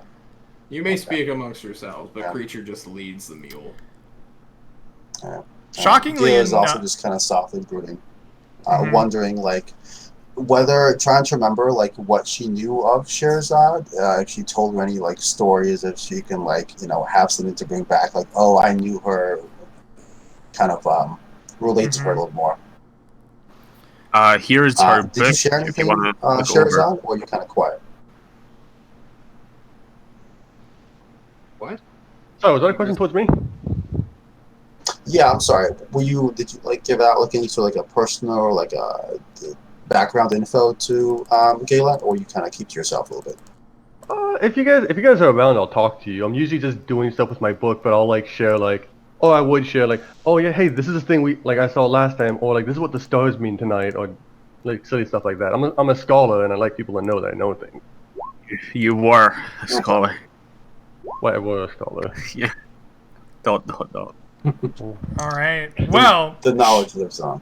you are remembering, your friend and moving your way through the swamp, and shockingly enough, I rolled 4 straight 6s, meaning you have no encounters for the rest of the day. You unerringly navigate your way through the rest of the swamp and find yourselves, by the end of the day, back in familiar pasture lands and small towns and villages on the way into Farfield Keep. There's no reason to continue adventure past that point. You are in friendly territory, and the 3 of you survive and return to Farfield Keep. Well done. Sherazade, I am very sad to see you go. Thank you for playing with us, Mala. I enjoyed your character a great deal. I hope that we'll see another one from you at some point in the future. The rest of you, if you have anything to shout out or say, now's a good time. Let me create some experience points for you. Mathematically, just saying, guys, the amount of warlocks we had leaving and coming back is the same. So... Oh my goodness. True. I've been sitting on that one since. Yeah, but you're down one druid. True. Yeah, basically. Greg, thank you for having us. Yeah, thank you. I will try and get my webcam sorted before when I think I'm next on like in a couple days, so yeah, I will troubleshoot this. Nice. All right. Oh yeah, I'm on tomorrow, aren't I? I believe you are. Yes, we will have another Land Beyond the Mist tomorrow at noon. So basically 12 hours from now will be quite exciting. Yeah. Punished creature. All right. Man. So our 3 returning party members can all take home 475 experience points each for your adventures out here today. Your 1 level of Warlock creature is independent of your other leveling. So you could invest a 2nd level in Warlock if you decided, or continue down your previous path. But you have 1 level kind of bonus. Wow. Oh, Yeah. Nice. It may or may not come at a nice. cost later, but there you are. You don't make a pact with a Necro Hydra without expecting nothing in return. So the lightning dagger is gone. It was sacrificed to a greater cause, but we did recover an amulet of alter self during the mission. If any of you would like to claim it for your characters, you can do so. If more than one person wants it, we'll roll for it. Does anyone want the amulet? Yeah. Yeah. I do not want to look like this freak. Guys. Yeah, you can have it. I mean, I took it just because Yeah, it's that's lit, fine. but yeah. Okay. Bye, You bye. want my last gold coin in exchange? Yes. Unfortunately, I'm going to you didn't really recover any monetary value, so there's no gold I have written down as going home No. with you. Well, Yeah, no. You do get the 475 XP. You have returned back to town successfully, and the Amulet of Alter Self is available for creature going forward. Awesome. Thank you so much for playing with me. I had a really good time. I hope you did as well. Twitch chat, thanks for hanging out with us. We will see you for another game tomorrow at noon. Until then, have a great rest of your day, night, week, whatever it is till we see you again. I'll catch y'all next time. Peace, everybody. Guys. Bye, chat. Big hearts.